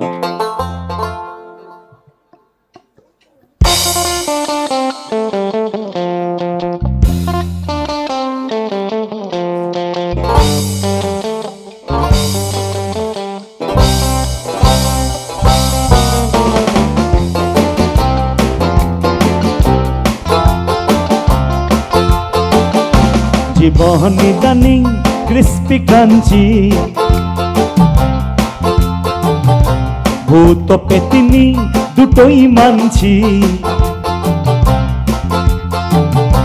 জীবন ইদানিং ক্রিস্পি ক্রাঞ্চি, ভূত পেতনি দুটোই মানছি। পড়েছি বটতলা, পড়েছি রুশদি, প্রণামে ঝুঁকে গিয়ে সহসা ঘুষ দিই। পড়েছি বটতলা, পড়েছি রুশদি, প্রণামে ঝুঁকে গিয়ে সহসা ঘুষ দিই। পৃথিবী পেটে খিদে চলেছে ফুল স্পিডে, ধামাকা পার্টি হোক মদের ফোয়ারা। বাঙালি খুব মদ খেয়ে থেকে শিখেছি, সকলে বসে কেন কোথায় শোয়ারা। ধামাকা পার্টি হোক মদের ফোয়ারা, সকলে বসে কেন কোথায় শোয়ারা। তোরা আর কি আমি আর কি, সিনেমা সাথে সাথে ক্যামেরা যার কি। তোরা আর কি আমি আর কি, সিনেমা সাথে সাথে ক্যামেরা জারি কি প্রাইজ চেটে খেলে তোর বাবার কি। Thank you. লাভলি। এবং শুভেন্দুদা অলরেডি কিন্তু আরেকটা কার্টুন আঁকতে শুরু করে দিয়েছেন।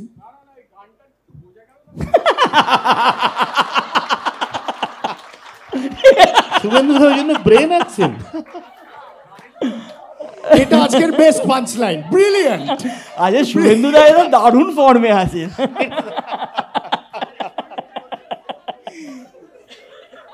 জানেন তো এইটা হচ্ছে বাঙালি মধ্যবিত্ত, নিজেদের নিয়ে নিজেদের যেমন গর্বের শেষ নেই তেমনি মজারও শেষ নেই। এই মধ্যবিত্ত বাঙালিদের জন্য একটা জোরে হাততালি দিন তো মঞ্চে যারা যারা রয়েছেন।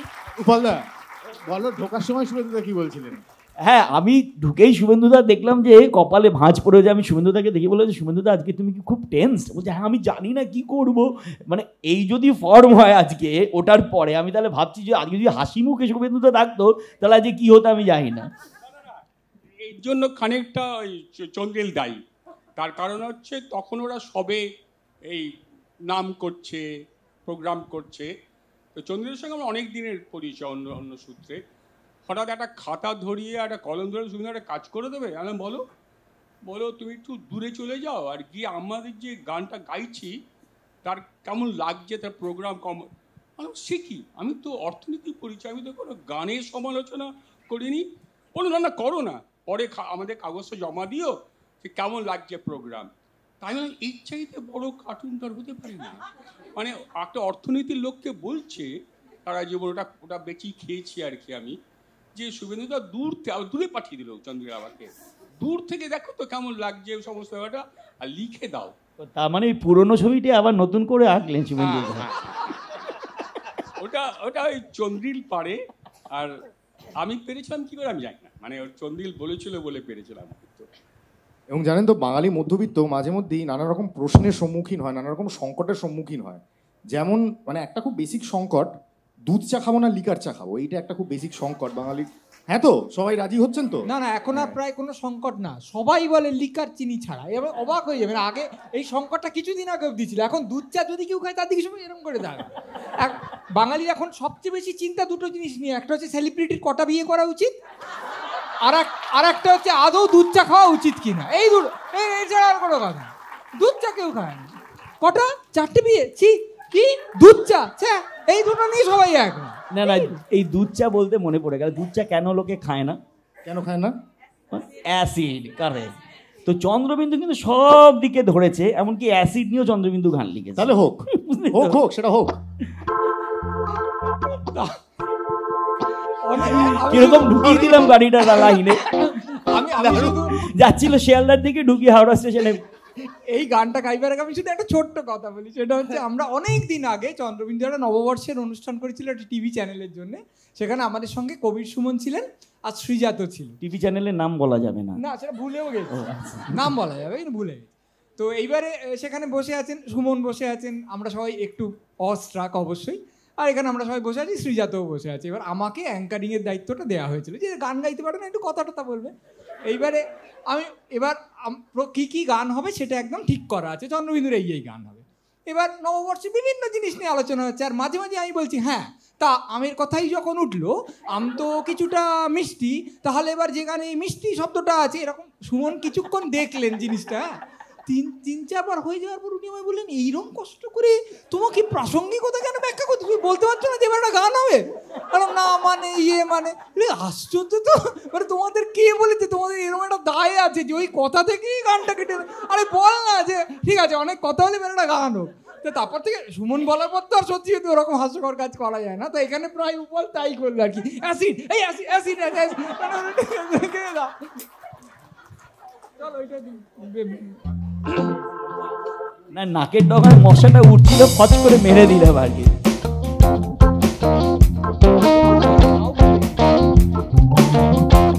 সামনে ভোট, গানটা একটু প্রাসঙ্গিক। ভেবে ভেবে অ্যাসিড হলো দেশের কি হবে, কমেন্টের গাছ পুঁতেছি ফেসবুকের টবে, দেশের কি হবে। হ্যাঁ ভেবে ভেবে অ্যাসিড হলো দেশের কি হবে, ভোটের দিন বিরিয়ানি চিকেন নাকি মাটন আনি? ভোটের দিন বিরিয়ানি চিকেন নাকি মাটন আনি? হ্যাঁ, সঙ্গে আবার রঙিন পানি। কি কোম্পানি? কেমন ফুয়েল ঢালবো বিপ্লবী? দেশের কি হবে? ও বাবা, রিমোট হাতে শুই সোফাতে, দেশের কি হবে?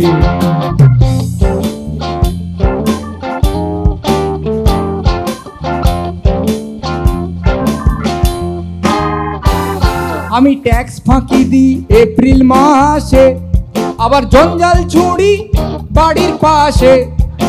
রাস্তাঘাটে মার্ডার দেখলে চোখ ঘুরিয়ে রানিং বাসে, কন্ডাক্টর মুচকি হাসে। রাজনীতির গলদ দেখে মাথায় কিন্তু রক্ত আসে। ডামাডোল মাডাডোল লামাডোল শোধরাবে কবে? হ্যাঁ, দেশের কি হবে?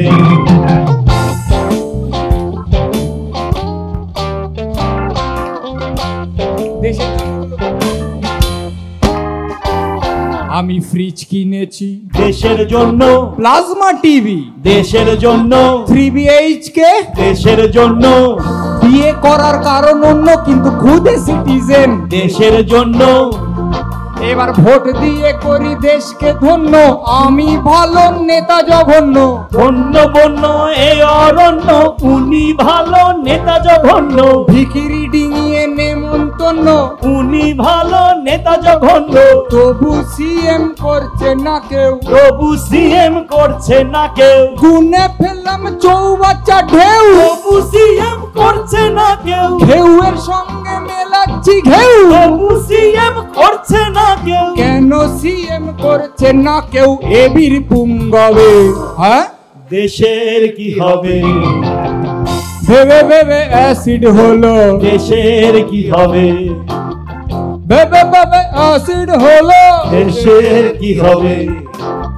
ভেবে ভেবে অ্যাসিড হলো, দেশের কি হবে? ভেবে ভেবে অ্যাসিড হলো, দেশের কি হবে?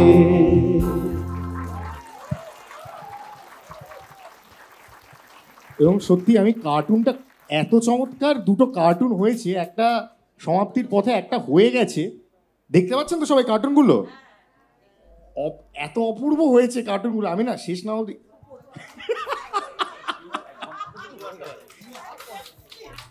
তো যে কথা হচ্ছিল, যেখান থেকে আমরা দুধ চাই গিয়ে আলটিমেটলি অ্যাসিডে এসে পড়লাম, সেটা হচ্ছে মধ্যবিত্তের কিছু অস্তিত্ব সংকট রয়েছে। এটা তাদের মধ্যে একটা। ঋতুপর্ণদার কাছে যদি একবার আসি, একটু বলো আমাদের যে বাংলা কার্টুনে মধ্যবিত্তের সংকট এসছে কিভাবে, বা আদৌ এসেছে কি? এটা খুব কঠিন প্রশ্ন, আবার খুব গুরুত্বপূর্ণ প্রশ্ন। সেটা আমি একটা জিনিস বলতে চাই, বা আমি শুভেন্দুদার সাহচর্যে বাংলা কার্টুন নিয়ে কিছু কিছু গবেষণা করার চেষ্টা করেছি, এখনও করে চলেছি। উনি আছেন, উনি আমাকে অনেক পথ দেখান। একটা জিনিস আমি দেখেছি, এই যে আজকে বিষয়টাও মধ্যবিত্ত, আমি দেখেছি যারা কার্টুনিস্ট তারা অ্যাকচুয়ালি মধ্যবিত্ত সমাজ থেকে উঠে আসে। আর তাদের যে ম্যাসকট, তাদের যে প্রতীক, যারা একটা মানুষকে তারা সৃষ্টি করে, এবং সেই মানুষটাও মধ্যবিত্ত হয়। কারণ আমরা এই চণ্ডী লাহিড়ির ক্ষেত্রে আমরা দেখেছি উনি সৃষ্টি করেছিলেন বুড়োকে, বুড়ো বলে একটা ক্যারেক্টারকে সৃষ্টি করেছিলেন, এবং একেবারে ধুতি পড়া নিপাট যে মধ্যবিত্ত বাঙালি। হ্যাঁ হ্যাঁ, পারলিকে দেবো। এবং তার আগে আমাদের বিখ্যাত কার্টুনিস্ট প্রফুল্লচন্দ্র লাহিড়ী, অনেকেই নাম জানে, তার ছদ্মনাম ছিল কাফি খাঁ। তিনি একটা ক্যারেক্টার সৃষ্টি করেছিলেন খুড়ো বলে। হ্যাঁ, এবং তার স্ত্রী ছিলেন খুড়ি। সেটা মানে বেনিয়ান পড়া এবং ধুতি, এবং খুব মাথার চুলগুলো খুব উস্কো খুস্কো, এবং খুব বিপর্যস্ত তার অবস্থা। তা তার ওয়াইফ ছিল খুড়ি, বিরাট একটা নাকের সে নোলক পড়া, এবং ওইভাবে এইটা কিন্তু এই যে খুড়ো এবং বুড়ো, এই যে দুটো ম্যাসকট, এবং তারা বিভিন্ন পরিস্থিতিতে চলে যাচ্ছে, বিপর্যস্ত হয়ে যাচ্ছে, এটা কিন্তু মানে দিস প্রিডেটস কমন ম্যান। এবং আর কে লক্ষ্মণের কমন ম্যান, এটা কমন ম্যান শুনলেই আর কে লক্ষ্মণের কথা আমরা মনে পড়ে। কমন ম্যান, হ্যাঁ, এবং কমন ম্যানের যে সহধর্মিণী কমন ওম্যান। এবার আমরা একটা ব্যাপার আছে, সেটা হচ্ছে যে খুড়োকে নিয়ে যত আলোচনা করা হয়, খুড়িকে নিয়ে আলোচনা করা হয় না, বা কমন ম্যানকে নিয়ে আমরা সবাই জানি, কিন্তু তার যে সহধর্মিণী, এবং প্রায় সব কার্টুনেই তার পাশে থাকতেন, এই কমন তিনি অনেক ওম্যানকে বেশি নিয়ে আমরা বুদ্ধিমানও আলোচনা বটে। করি না। কমন ম্যানের থেকে অনেক বেশি বুদ্ধিমান ও কমন এবং যখন দেখা যায় যে কমন ম্যান খুব মানে সংকটে পড়েছে, তখন কমন ওম্যান কিন্তু এগিয়ে আসছে এবং খুব সাহসিকতার সঙ্গে সেই পরিস্থিতির মোকাবিলা করছে, এবং কার্টুন স্টাডি করতে করতে দেখেছি। তো এটা একটা ব্যাপার যে আমরা কমন ওম্যানকে নিয়ে আলোচনা করি না। আর কার্টুনের ইতিহাস সত্যি কথা বলতে কি 1843-তে প্রথম কার্টুন বেরোয়, তার একটা মতান্তর আছে পাঞ্চ পত্রিকায়, এবং সেখানে দেখা যাচ্ছে যে একটা খুব কেতাদুরস্ত একটা চিত্র প্রদর্শনী, সেখানে কিছু মানে হতদরিদ্র মানুষ এসে এই যে ছবিগুলো দেখে কি করবে ভেবে পাচ্ছে না। তা এইটা একটা প্রথম স্টেটমেন্ট হয়েছে, এটা প্রথম কার্টুন হিসেবে ধরা হয় ইতিহাসে। তো অ্যাকচুয়ালি কার্টুন মধ্যবিত্ত মানুষের কথা, গরিব মানুষের কথাই বলেছে। এবং আমরা যদি ভালো করে আরও দেখি বা আমরাও যেগুলো করছি সেগুলোতেও কিন্তু যতটা মধ্যবিত্ত জীবন প্রতিফলিত হচ্ছে, ততটাই যেন কার্টুনের সেই সার্থকতাটা এসে যাচ্ছে। এবং এটাকে একটা খুব ভীষণ কঠিন কাজ, একটা মজার মোড়কে পরিবেশন করা, দুঃখটাকে ডিস্টিল করে এমনভাবে জিনিসটা করা যাতে দেখেও যাতে একটু মানুষ হাসি পায়, আবার সেই হাসিটার নেচারটা অন্যরকম হতে হবে। এটা মানে একটা স্ট্যান্ড আপ কমেডিয়ানও যে চ্যালেঞ্জটা ফেস করে, কার্টুনিস্টও সেই চ্যালেঞ্জটা ফেস করে। হ্যাঁ, সব মিলিয়ে ঝুলিয়ে হ্যাঁ, মধ্যবিত্ত সংকট, মধ্যবিত্ত যে বিভিন্ন যে ক্রাইসিস যার মধ্যে দিয়ে মধ্যবিত্তরা যাচ্ছে, যুগে যুগে যাচ্ছে, সেটা যতটা সার্থকভাবে রিফ্লেক্ট করতে পারবে সে তত বড় কার্টুনিস্ট হবে। আর আমার যেটা মনে হয় সবচেয়ে বড় ক্রাইসিসটা কি জানো তো, কালার প্যালেট।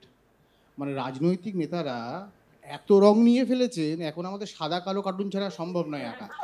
এই দূরদর্শন হঠাৎ করে গেরুয়া হয়ে গেল, হ্যাঁ সাদা থেকে গেরুয়া, মানে তুই ভাবতে পারবি না প্রত্যেকটা কালার সবার। আমরা ঠিক করেছি আমাদের এই দেখো না, স্কেচ পেন দিয়েছে কেসিসি, ব্যবহারই করিনি আমরা, শুধু কালো রংটা ব্যবহার করেছি। তুই সাদা কালো অক্ষত থাক, আর আরেকটা জিনিসও অক্ষত থাক। হ্যাঁ প্লিজ প্লিজ বলো না প্লিজ। মূলত মানে এঁকেছি তার কারণ হচ্ছে যে আমরা ভোট দিই একটা বাটন, ব্যালট পেপার বা মানে যেটা আমাদের ইভিএম মেশিনের একটা বাটনে। তো আলটিমেটলি মধ্যবিত্ত বাঙালির কাছে নেতা বদলানোর সুযোগ কিন্তু তার ঘরের মধ্যেই থাকে। তো আমাদের হাতে যে রিমোটটা থাকে, আমরা সেখানে দেখি যে অনেকগুলো নিউজ চ্যানেলে প্রতিদিনই সন্ধ্যাবেলা হলে ধূপধুনো দিয়ে নেতা মন্ত্রীরা বসে বক্তব্য পেশ করছেন। তো সেখানে হয়তো কারোর বক্তব্য পছন্দ, এই টিমের বক্তব্য পছন্দ না হলে আমরা রিমোট দিয়ে চেঞ্জ করে হয়তো সেকেন্ড টিমের কাছে চলে যেতে পারি। তো এখানে আমি রিমোটটাকেই দিয়ে দেখিয়ে দিয়েছি মানুষের হাতে, বাঙালি মধ্যবিত্তর হাতে বাটনের ক্ষমতা বলতে ওই একটাই, বাঙালির ওই রিমোটটাই। এটাই এখানে বলার বক্তব্য। দুর্দান্ত, দারুণ, ভালো। এবং এই মধ্যবিত্তের সংকট নিয়ে যখন কথা হচ্ছে, তখন এই খোঁচা খাওয়া প্রেমের কথা হলো, অনেক রকম প্রেমের কথাই হলো। কিন্তু প্রথম জানেন, যার গান শুনে আমি ছোটবেলায় বুঝতে পেরেছিলাম যে টেস্ট পেপারের ভাঁজেও মধ্যবিত্ত ভীরুপ্রেম লুকিয়ে রাখা যায়, তিনি হচ্ছেন এই মানুষটি। তো মধ্যবিত্তদের নিয়ে অনুষ্ঠান হচ্ছে এবং আজকে শেষ দিন, ওইটা দাদা একবার যদি মানে যেহেতু মানে মধ্যবিত্ত যেহেতু শব্দটা রয়েছে, সেহেতু ওই সুমনের মতন যদি আর কোনো প্রসঙ্গান্তরে, সে তো মধ্যবিত্ত শব্দের উচ্চারণই করছি, মানে দুটো লাইন হঠাৎ করে প্রেমেরই একটা গান গাই। ঠিক আছে, প্রেমের তো মানে একটা মানে বছর বছর বাজেটের মতোই নতুন নতুন করে ঢেউ আসে, কিছু কিছু ইনফ্লেশন, হ্যাঁ কিছু ডিফ্লেকশন, সব নানা রকম থাকে। তো এই গানটা নতুন গান, এটা ওই আমাদের গত 12 বছরের যে মিথ্যে প্রমিস, আমরা অ্যালবাম বার করিনি, যদি অ্যালবাম বেরোয় কোনো দিন তাহলে এই গানটা থাকবে।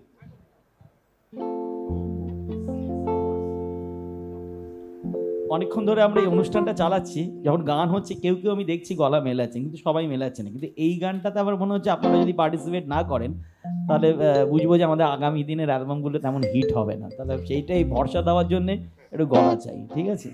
তো খুব সহজ, আমি একটা লাইন গাইবো, সেটাকেই রিপিট করবো। হ্যাঁ, এমনভাবে গাইবেন যেন শুধু হিট না হয়, হিট ওয়েভ হয়। এখন এটাই চলছে বেশি। তারা রে তারা রা রা, তারা রে তারা রা রা, হয়ে গেল। এবার আমার সাথে গাইতে হবে, 1 2 3।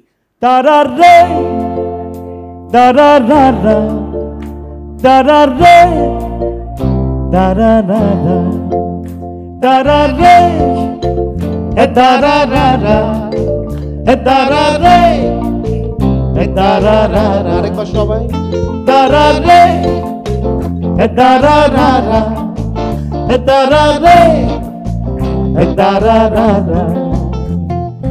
তোমার নিকটে প্রস্তাব, মামুলি একটি প্রশ্ন, তুমি কি প্রেমে অঙ্গার নাকি নেহাতি নাতিশীতোষ্ণ?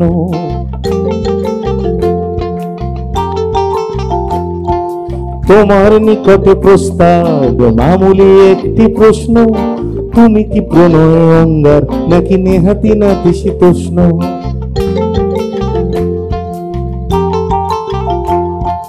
তোমার হৃদয় লটকে এই গিরিধারী বেকা বংশী, টুকি দিয়ে তুমি চলে যাও, টুকি বোমা মারো বিধ্বংসী।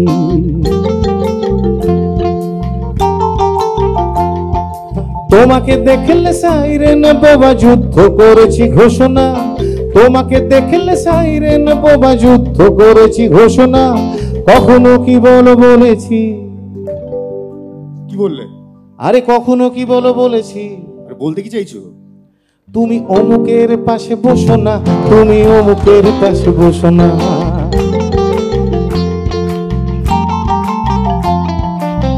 গানে গান মগজ খেলো বিটলে পোকা, আমি হই তোমার এক বায়না খোকা। টেনশন মগজ খেলো বিটলে পোকা, রিলেশনে আমি তোমার বায়না খোকা। তারা রে হে তারা রা রা, সবাই হে তারা রে জোরে, হে তারা রা, দূরে বসে গাইতে পারছি না। হে তারা রে হে তারা রা রা, হে তারা রে হে তারা রা রা।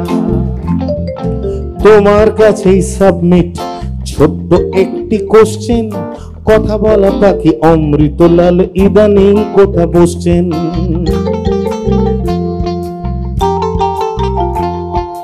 তোমার জন্য প্ল্যানিং কমিটি পঞ্চবর্ষ যোজনা, বুঝেছিস? প্ল্যানিং কমিটি করে দিয়েছি, পঞ্চবর্ষ যোজনা ঠিক করে আঁক। তোমার জন্য প্ল্যানিং কমিটি পঞ্চবর্ষ যোজনা, ফেসবুক দিয়ে মুগ্ধ তুমি বেসিক্যালি কিছু বোঝো না।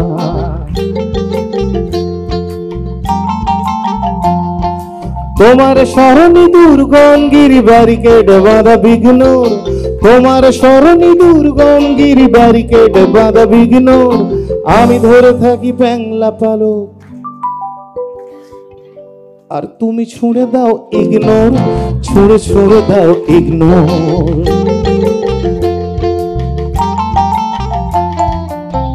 গানে গান মগজ খেলো বিটলে পোকা, আমি হই তোমার এক বায়না খোকা। সবাই টেনশন মগজ খেলো বিটলে পোকা, রিলেশনে আমি তোমার বায়না খোকা। তারা রে হে তারা রা রা, আরো জোরে। তারা রে তারা রা রা, হে তারা রে হে তারা রা রা, হে তারা রে হে তারা রা রা। তোমার জন্য চাষা ভুষো মন আশা বাঁধে ক্ষেত খামারে, শীতকালে পাওয়া দুঃখ পেতেছি ফসল পাবো কি সামারে।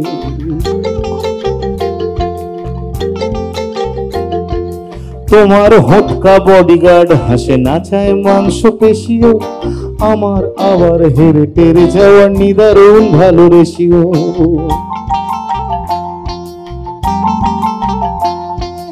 কিছু পাপ থাকে চুপচাপ যা অচিরে কেলোর কীর্তি, কিছু পাপ থাকে চুপচাপ যা অচিরে কেলোর কীর্তি। এই কেলোর কীর্তিটা কিন্তু মধ্যবিত্ত জীবনের সাথে খুব একদম যাকে বলে অঙ্গাঙ্গি ভাবে জড়িয়ে। এটা একটু গাইতে হবে ওই জন্য সঙ্গে। বলুন কিছু পাপ থাকে চুপচাপ যা অচিরে কেলোর কীর্তি, কিছু আরেকবার হোক জোরসে। কিছু পাপ বাবা ভালোবাসা যদি নাই দাও, আরে না দিলে নাই দিলে, আরে ভালোবাসা যদি নাই দাও, কিছু ভালোবাসা দিও ফিরতি, কিছু ভালোবাসা দিও ফিরতি।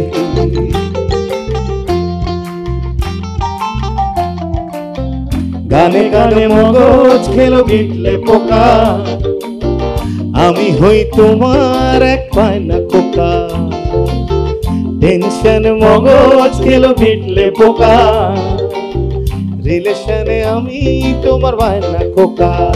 তারা রে এ তারা রা রা, এ তারা রে এ তারা রা রা, তারা রে এ তারা রা রা, এ তারা রে এ তারা রা রা। শুরু আপনারা।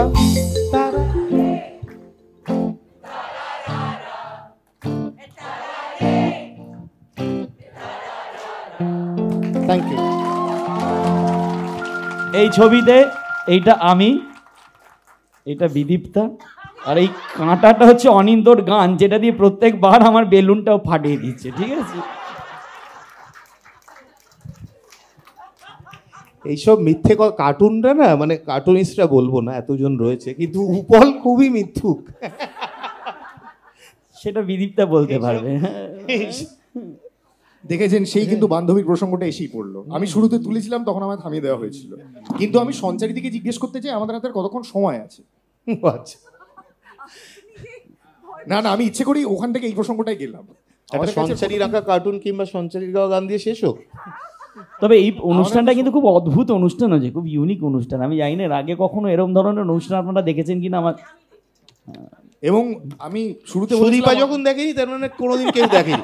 তার কারণ কলকাতায় এমন কোনো অনুষ্ঠান নেই যেটাও দেখে না। আচ্ছা, একটা গান মাইক নাও, মাইক নাও। সেটা হচ্ছে যে এই অনুষ্ঠানটার কথা যখন আমরা ভেবেছিলাম আর কি, প্রথমে আমি চন্দ্রবিন্দুকে যখন বলি, ওরা বলে হ্যাঁ। তারপর উপল ফোন করে বলে, শোন চন্দ্রিল, এটা তো হবে না, কারণ 21 তারিখ আমাদের আর একটা অনুষ্ঠান পড়ে গেছে। তখন আমি বললাম এটার মানে কি? মানে আমি তখন খুবই রাগারাগি করলাম এবং ঠিক হলো যে এই অনুষ্ঠানটা হবে না। কিন্তু আসলে এই অনুষ্ঠানটা হওয়ার ছিল, যার জন্য ওই অনুষ্ঠানটা পিছিয়ে গেছে। ফলে এটা আমার উইল পাওয়ার না রাগের পাওয়ার আমি জানি না, আমি দুটো দলকে একসঙ্গে এখানে আর কি টেনে এনেছি। একটা যখন এই অনুষ্ঠানটা কনসিভ করা হচ্ছে, তো চন্দ্রিল কি গান গাইবে সেটা মোটামুটি ঠিকই হয়ে গেছিলো। চন্দ্রিল বলেছিল আমি এটা গাইবো, আমি ওটাই গাইবো। তার কারণ মূলত স্যাটারধর্মী গান আমরা ঠিক করেছিলাম গাইবো। এবার চন্দ্রিলের গান যেমনি ওই শুভেন্দু তার অনেকগুলো কোয়েশ্চেন মার্ক দিয়ে দিলেন, মানে বোঝার চেষ্টা করলেন যে তুমি যে কী বলছো গানে সেটা আমি বুঝতে পারছি না। খারাপ লিখি আমি জানি না না, খারাপ লিখে না। তো প্রবলেম হচ্ছে যে মানে মূলত এখন যেটা হয়ে যায় যে অনিন্দ যে গানগুলো লেখেন সেগুলো অনিন্দ নিজেই প্রায় বেশিরভাগ গানগুলো গায়, আর চন্দ্রিল যে গানগুলো লেখে সেগুলো আমি গাই। কিন্তু আমার একটা বড় সমস্যার জায়গা হচ্ছে যে আমি প্রায় বছরের পর বছর এই গানগুলো গেয়ে যাচ্ছি, কিন্তু কোনোটারই মানে না বুঝে। হ্যাঁ, এটা কিন্তু খুব কঠিন কাজ। একটা গান গাইছি খুব হেসে হেসে, এটা দেখাচ্ছি ওটা দেখাচ্ছি কখন, কিন্তু গানটার যে এখানে আমি বলছি যে প্রথম গান যেটা দিয়ে শুরু হলো যে এমনও বসন্ত দিনে বাড়ি ফেরো মাংস কিনে, 12 বাড়ি ডাস্টবিনে ফুলে ওঠে ছানা। তো আমি বললাম যে তোর ছানার প্রতি এতটা বিয়ে কেন? তুই কি ছানা খেতে ভালোবাসিস না যে 12 বাড়ি ডাস্টবিনে ছানা ফুলে উঠছে, এইটা একটা মানে নোংরা গন্ধ। তখনও বললো তুই কি পাগল, এটা কি তুই খাবার ছানা ভাবছিস? আমি বললাম হ্যাঁ, আবার কি ছানা ভাববো? বললো না, এটা খাবার ছানা না। তো তার আগে কিন্তু এই গানটা প্রায় আমরা 100 বার গেয়ে ফেলেছি। তো এইরকম ধরনের প্রবলেম কিন্তু আমি হামেশাই ফেস করি। হ্যাঁ, বহুদিন বাদে হয়তো জানলাম যে গানটা সম্পূর্ণ অন্য মানে, আমি সেটা একদম অন্য মানে ভেবে গেয়ে এসেছি। কিন্তু আবার চন্দ্রিল বলে যে প্রত্যেকটা তার নিজস্ব ইন্টারপ্রিটেশন আছে, তুই যদি সেভাবে ইন্টারপ্রেট করিস তা খুব ক্ষতি কিছু নেই। তো তো ফলে এই যখন কথা হচ্ছিল যে আমি কি গান গাইবো, আমি বুঝতেই পারছি না আমি চন্দ্রবিন্দুর কী কী স্যাটার গেয়েছি। চন্দ্রিল এটা কি স্যাটার? চন্দ্রিল মাথা চুল, না এটা কেন স্যাটার, এটা এমনি মজার গান। তো আমি খুব ভয় ভয়ে বললাম যে দুধ না খেলে কি স্যাটার হতে পারে? তো কিছু তখন এই জায়গাটা ও একটু মানে প্রথম দিকে একটু প্যাঁচে পড়ে গেছে, ও কিন্তু খুব একটা শিওর নয় যে দুধ না খেলে এটা স্যাটার নাকি এমনি মজার গান। তো এটা যখন ভাবছি তো তখন ওই আর কি যে অবভিয়াসলি যে খাওয়া দাওয়া নিয়ে তো বাঙালির একটা আধিক্যতা আছে। তো আমার পরবর্তীকালে মনে হয়েছে স্পেশালি এই সামনে ভোট এবং সামনে আমরা অনেকগুলো ঘটনা দেখেছি, বাঙালি কিন্তু মার খেতেও খুব ভালোবাসে, শুধু দুধ না। ঠিক আছে, ছোটোবেলায় বাবার কাছে আমরা প্যাদানি প্রচুর খেয়েছি এবং সেটা অনেক মানে বিবাহিত পুরুষরা অন্যভাবেও মার খায় আর কি। হ্যাঁ, সেটা আর বেশি বলছি না। তো আমি বলছি যে আমাদের একটা মার নিয়ে গান আছে, চন্দ্র, সেটা কি গাইবি তুই? আমার খুব ইচ্ছা। হ্যাঁ, আমি মানে কি, আমি আর তুই মিলে তো গাই, আমরা তো একা মার খেতে ভালোবাসি না। হ্যাঁ, আমরা হ্যাঁ, একটা কথা খালি মাঝখানে ঢুকিয়ে দিই, উপর যে আমার আর তোমার সম্পর্কে চির ধরানোর চেষ্টা করছো সেটা ঠিক নয়।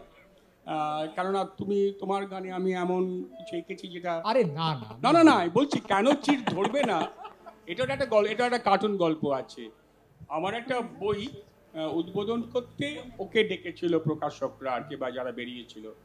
চন্দ্রিল পরে বললে এই বইটা আমি একটাই কারণে আমি বলতে রাজি আছি, তার কারণ এই বইটাতে শুভেন্দুদার হাঁপানির কথা আছে, আমি নিজে হাঁপানি রোগী, এই একটা কারণেই আমি এসেছি বইটাকে উদ্বোধন করতে আর কি। ফলে ওর সঙ্গে আমার একটা বন্ধুত্ব আছে, যখন ও চেক ধরাবার চেষ্টা করুক এটা হবে না আর কি, এটা আর কি হাঁপানির বন্ধু তো দেখে যাবে আর কি আমাদের। দুপক্ষের মধ্যেই কথার খুব মার প্যাঁচ চলছে, তো মারের গানে আমরা প্রবেশ করি।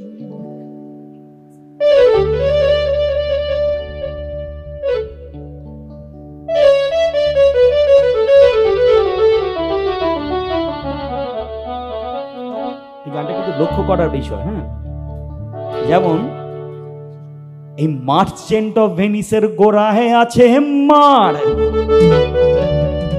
শুধু তাই কেন, মার্কণ্ডেয় পুরাণের গোড়ায় আছে মার। ও বাবা, হ্যাঁ তাই তো। এছাড়া মার্কেট ইকোনমির গোড়ায় মার। তাই মার এক পিস মহৎ ব্যাপার, মারের নেই বিকল্প। ইনফ্যাক্ট এই পৃথিবীর হিস্ট্রি হলো ঠাটিয়ে মারার গল্প। মারবো তোমায়,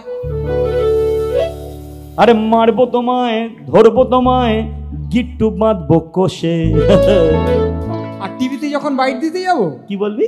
টিভিতে ঠিক বুঝিয়ে দেব, মরছো নিজের দোষে তোমরা দেখো। আরে তোমরা দেখো ওল্ড ম্যান বা নিউ ম্যান, আর আমি কি দেখেন? মানুষ ভাজা, মানুষ কিমা, বারবিকিউ, হিউম্যান। মানুষ ভাজা, মানুষ কিমা, বারবিকিউ, হিউম্যান। সবাই একসাথে, মানুষ ভাজা, মানুষ কিমা, বারবিকিউ, হিউম্যান।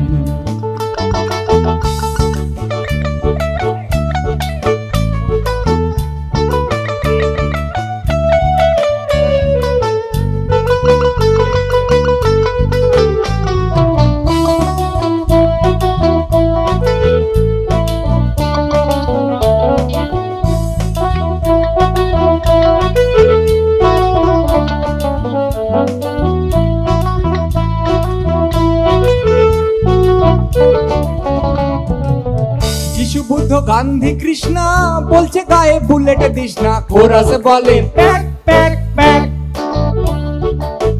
অ্যাটম বোমা গ্যাসের চেম্বার, টুইটারের চেয়ে বেশি মেম্বার, কোরাস হাসে খ্যাক খ্যাক খ্যাক। যিশু, বুদ্ধ, গান্ধী, কৃষ্ণা বলছে গায়ে বুলেট দিস না, কোরাস বলে প্যাক প্যাক প্যাক। অ্যাটম বোমা গ্যাসের চেম্বার, টুইটারের চেয়ে বেশি মেম্বার, কোরাস হাসে খ্যাক খ্যাক খ্যাক।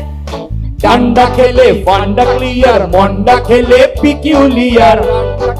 ফান্ডা ক্লিয়ার, মন্ডা খেলে পিকিউলিয়ার। ঘ্যান ঘ্যান ঘ্যান ব্যান করে দাও, নাথিং গ্রেটার দ্যান।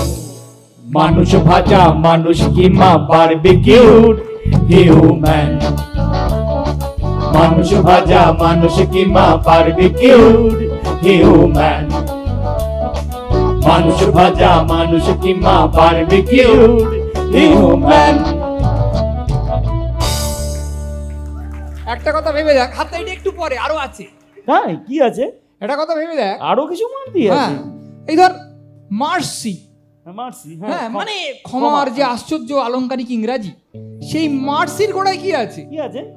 মার্সির গোড়ায় আছে সেই মার। এটা মাথায় আসেনি। তাহলে আমি বলি, মার্সির বাংলা কি জানিস না তো? ক্ষমা না, না না শুধু ক্ষমা না, মার্জনা। সেই মার্জনার গোড়ায় আছে সেই মা। এবার তুই কি বলবি? আর পারবি কি? এবার যা বলবো না পশ্চিমবঙ্গ মতিত হয়ে যাবে। কি বলবি? কারণ আমাদের সবার প্রিয়, পূজ্য, উপাস্য, যার তলায় বসে কত কাণ্ড হলো, মার্ক্সবাদের গোড়ায় সেই মার। তাই মার এক পিস মহৎ ব্যাপার, যে মারে সে উইনার। আজকাল তো আর মেরে ধরে হাতের গন্ধ ধুই না বাগান টিপটপ, বাগান টিপটপ গোলাপ ভর্তি সমাজ পিন ড্রপ সাইলেন্স। ঠেকুর তুললে চেলা বলে কি ক্লাসিক্যাল গাইলেন তোমরা দেখো, তোমরা দেখো ওল্ড ম্যান বা নিউ ম্যান। আর আমি মানুষ ভাজা মানুষ কিংবা বারবিকিউ হিউম্যান, মানুষ ভাজা মানুষ কিংবা বারবিকিউ হিউম্যান, মানুষ ভাজা মানুষ কিংবা বারবিকিউ হিউম্যান, মানুষ ভাজা মানুষ কিংবা বারবিকিউ হিউম্যান।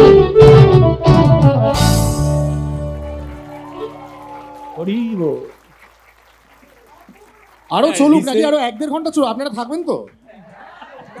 শুনতে পেলাম না, থাকবেন তো? হোল নাইট হোল না, আচ্ছা ঠিক আছে। না না, তার এই যেই বললেন হোল নাইট, আমার এক্ষুনি শেষ করতে হবে। এটা একটা গিমিক আর কি। তো কার্টুন দল, চন্দ্রবিন্দু দুজনকে অসংখ্য ধন্যবাদ। কেসিসি বৈঠকখানার জন্য একটা জোরে হাততালি চাইবো সবার থেকে।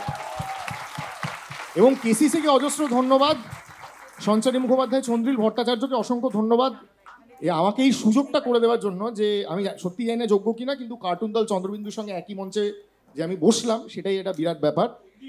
হ্যাঁ, অফকোর্স। এবং শুধু এই কার্টুন না, সমস্ত কার্টুন যারা ওরা এঁকেছেন, এবং প্রত্যেকটা ইমপ্রম্পটু, মানে অভাবনীয়, অভাবনীয়, অকল্পনীয়। স্যার আপনি কিছু বলতে চান? স্যার আচ্ছা, আমি একটা খুব সুন্দর অনুষ্ঠান হলো, আপনারা আনন্দ পেলেন। খালি এই আনন্দের মাঝখানে একটু নিরানন্দের কথা বলি, শেষ করব। সেটা হচ্ছে বাংলা কার্টুন আর এখন কোথাও প্রকাশিত হয় না। কোনো দৈনিক পত্রিকা, কোনো সাপ্তাহিক পত্রিকা, আগে যেখানে সমস্ত খেলার কাগজ, মেয়েদের কাগজ, গানের সব জায়গায় কার্টুন, বাংলা কার্টুন এখন আর কোনো দৈনিক সংবাদপত্রে একমাত্র অমলদার কার্টুনটা বেরোতো সংবাদ প্রতিদিনে। তো আমরা আসলে বাঙালি তো হাসতে ভুলে যাচ্ছে, হাসির গান আর আগের মতো নেই, হাসির সিনেমা নেই, হাসির গল্প নেই, হাস্যরস চলে গেছে, কার্টুনটাও চলে গেছে আর কি। তো আমি জানি না এরমভাবে পাওয়া যায় কি না, যে সবাই মিলে বলি যে হাসির গান থাকুক, হাসির কার্টুন থাকুক, হাসির নাটক থাকুক, হাসির সিনেমা ফিরে আসুক। এইটা বাঙালির হাসতে, বাঙালি কেন বলছে, আমি তো অন্য প্রদেশের খবর রাখি না, তো এরকম হাসির গান, হাসির ছবি আঁকা, এটা না একটা প্রায় ওই মানে দাবির পর্যায়ে নিয়ে যাওয়া হচ্ছে। ওরা মধ্যবিত্তর তো এই একটা জায়গা ছিল, হাসতে পারতো, এবং শুধু হাসতো না, হাসির মধ্যে দিয়ে অনেক কথা বলতে পারতো। তো হাসির গানগুলো ওদের থাকুক, ওরা আরও গান, কার্টুন আঁকা হোক। আমরা দাবি তুলি, কেন খবরের কাগজে কার্টুন বেরোবে না, কেন সাময়িক পত্রিকায় কার্টুন বেরোবে না। এইটা আমার এরকম একটা আনন্দ অনুষ্ঠানের শেষে এরকম একটা দুঃখজনক কথা বলার জন্য, একটা একটু দাবি বলার জন্য আপনারা আমায় ক্ষমা করবেন। কিন্তু আমি চাইবো আপনারা আমাদের পাশে হাসির গানের এবং হাসির ছবি আঁকের পাশে আপনারা থাকবেন, এইটুকুই আমার বলা। আমরা সবাই মিলে থাকবো শুভেন্দুদা, যেহেতু অধিকারটা আপনি আমায় দিলেন বলার। শুভেন্দুদা, আমরা সবাই মিলে থাকবো, চেষ্টা করব থাকার, এইটুকু কথা আমরা দিতেই পারি মঞ্চে বসে। চন্দ্রিলদাকে একটা প্রশ্ন, তারপর শেষ গানে যদি আমরা যাই। শুভেন্দুদা যেটা বললেন একেবারেই সত্যি। হাসির উপাদান, এই যে বাঙালি মধ্যবিত্ত নিজেকে নিয়ে মজা করতে পারতো, হিউমার নিতে পারতো, হাসতে পারতো নিজের ওপর, সেটা কি ক্রমশ বিলুপ্ত নাকি বিলুপ্ত হয়ে গেছে? না, আমি বিশ্বাস করি না বিলুপ্ত। কারণ আমরা হাসির কথা বললে তো হাসে লোকে, অনেকে বুঝে গেছে এ বললেই হাসতে হবে, তখন আবার সিরিয়াস কথা বললেও হাসে, কিন্তু সেটা তো আলাদা কথা। মানে লোক চিনে যায় না। আগে দেখবে সিনেমার পর্দায় নাম ফুটে উঠতো, উত্তম কুমার, সবাই সুচিত্রা সেন, রবি ঘোষ, সবাই খুবখানি হেসে নিল, তখন কিছু হয়নি।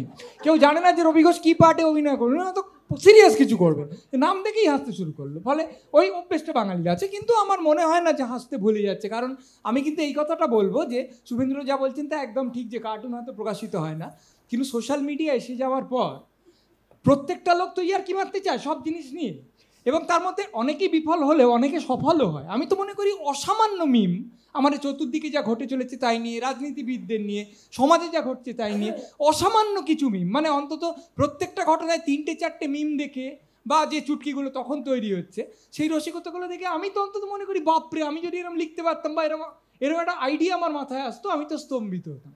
তাই হয়তো হাসির ক্ষেত্রটা চলে গেছে, হয়তো গান লিখছে না কিন্তু মিম করছে, গান লিখছে না কিন্তু ফেসবুকে একটা তক্ষুনি তুরন্ত মন্তব্য করছে, সেগুলো খুব প্রশ্রয় দেওয়া উচিত না, কারণ তাতে অনেক বেনজল ঢুকছে বেশি। কিন্তু তার মধ্যে যে সম্পদগুলো আছে সেটা মূলত কিন্তু হাস্যরস অবলম্বন করেই গড়ে উঠছে, এবং সেখানে আমার মনে হয় বাঙালির চূড়ান্ত সেন্স অফ হিউমারের পরিচয় আমরা প্রায়ই পাই। শেষ গান। কিন্তু সেখানে একটাই আমি একটু তর্ক করব, সেটা হচ্ছে যে এটাতে যতক্ষণ একটা ইমেজ থাকে, এটা নিয়ে অনেকবার বলতে হয়েছে আমাকে যে কার্টুন যেখানে আছে সেটা স্থায়িত্ব কতক্ষণে, কেন তা একটা আপনি কার্টুন দেখতে দেখতে আরও 50টা জিনিস এসে ধাক্কা মারছে, সরে যে আরও 50 এসে গেছে আর কি। কিন্তু একটা কার্টুন আঁকা অবস্থায়, ছাপা অবস্থায় যেভাবে থাকে, বারবার খুলে দেখি, বারবার ভাবি আমি এটা নিয়ে, সেইটা তো অন্য মানে আছে আর কি। সেটার একটা যে আমি চন্দ্রের সঙ্গে একমত যে অনেক করা হচ্ছে, কিন্তু আমরা তো স্থায়িত্বে বিশ্বাস করি, ওটা আমার মধ্যে থাক, আমি ভাবি, আরেকজনকে বলি, চিন্তায় চলে যায়। সে কিন্তু শুভেন্দুদা যখন খবরের কাগজে প্রকাশিত হতো তারই বা স্থায়িত্ব কি? খবরের কাগজ তো বেচে দেবে। না না না, তুমি এই যে থেকে গেল, পত্রিকাগুলো আজকে থেকে গেছে, হ্যাঁ, খবরের কাগজগুলো থেকে গেছে, তুমি চাইলে আর্কাইভ থেকে নিতে পারো, তুমি আবার ফিরে যেতে চাও, তুমি ব্যাখ্যা করতে পারো না। সে কিছুদিন বাদে কিছু লোক প্রয়াস করে এমন ডিজিটাল আর্কাইভ করবে, হ্যাঁ সেটা বিরাট হবে, কিন্তু হবে একটা কিছু। যারা জানে না, তার কারণ পৃথিবীতে আমি শুভেন্দুদা খালি একটা তথ্য আপনাকে সরবরাহ করতে পারি, সেটা হচ্ছে এনসাইক্লোপিডিয়া অফ ব্রিটানিকা, তারা তাদের যে ছাপা ভলিউমগুলো বা সংস্করণ বার করতো তারা বন্ধ করে দিয়েছে। তাদের এখন নতুন পরিমার্জিত সংস্করণ শুধুমাত্র ডিজিটাল সংস্করণ। তার মানে ওরা যখন এটা করতে পারছে, আগামী দিনের ভবিষ্যৎ বা সেই দিকেই আমরা এগোচ্ছি, যে পেপার সংরক্ষণ নয়, আমাদেরকে ওদিকে ঠেলে দিচ্ছে আমি জানি না। মানে কেউ বলছে যে আর পড়ো না, হতে পারে, দেখো না, তবে সেটা একটা স্বতন্ত্র 1.5 ঘন্টার বিতর্ক বা আলোচনার বিষয়। সেটাই ঠিক। আজকের শেষ গান, অনুষ্ঠানের শেষ গান, তাহলে যে জাতিকে নিয়ে 3 দিন ধরে উদযাপন হলো, মধ্যবিত্ত বাঙালিকে নিয়ে সেলিব্রেশন, তাই তো? তাড়াতাড়ি বলে ফেল, আর সময় নেই। যে জাতিকে নিয়ে আমি একদম শেষ করতাম কিভাবে তুমি দেখো, যে জাতিকে নিয়ে 3 দিন ধরে উৎসব হলো, সেই জাতির গান দিয়ে যদি তোমরা শেষ করো। এটা পুরোটা গাইবো না কিন্তু শুরু মাঝামাঝি দাঁড়িয়ে গাইছি। হ্যাঁ, একটু আলো টালো জ্বলে উঠুক, শেষ গান। সভা ভঙ্গ হচ্ছে, একবার দাঁড়িয়ে উঠেই হোক।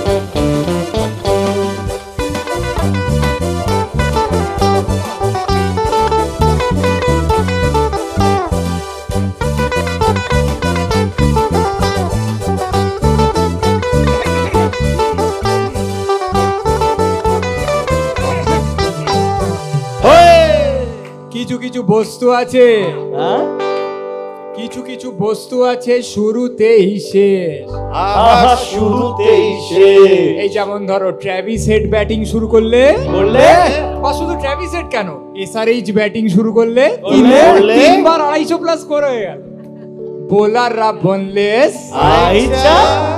আর কিছু কিছু বস্তু আছে শেষে যার শুরু, শেষে যার শুরু, যেমন ধরো লাস্ট সিনে স্লো মোশনে ঢিসুম ঝাড়ে গুরু, কিছু কিছু বস্তু আছে শুরু শেষের বাইরে, যেমন বাঙালিদের গুণের সাগর কুল কিনারা নাই রে।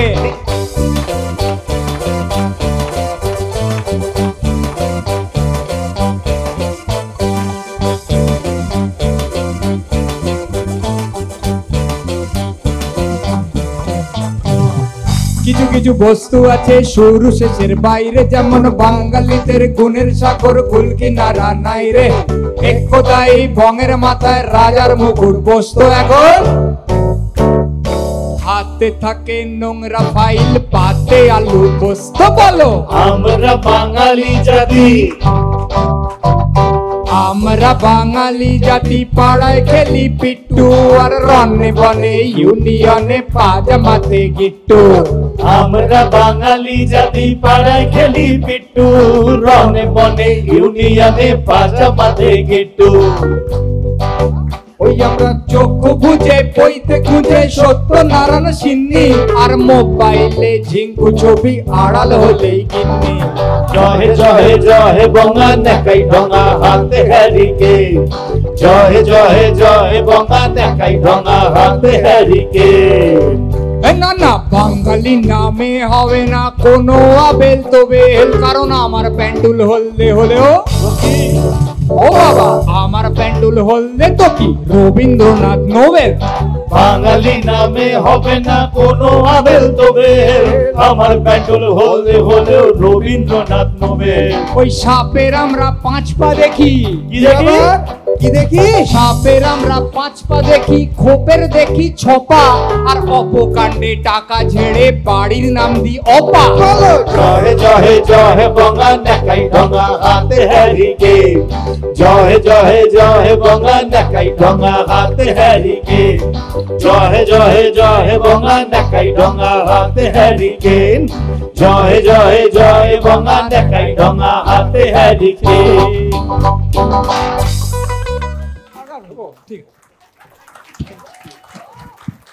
ধন্যবাদ শুভরাত্রি। এবং শেষ করার আগে বলি আরেকটা কার্টুন, এখানে অসাধারণ দুটো কার্টুন চিত্রিত হয়ে গেছে। কেসিসি বৈঠকখানার জন্য একটা 3 চেয়ার্স হোক। Hip hip hip hip hip hip. আসছে বছর বছর বছর। ধন্যবাদ, শুভরাত্রি।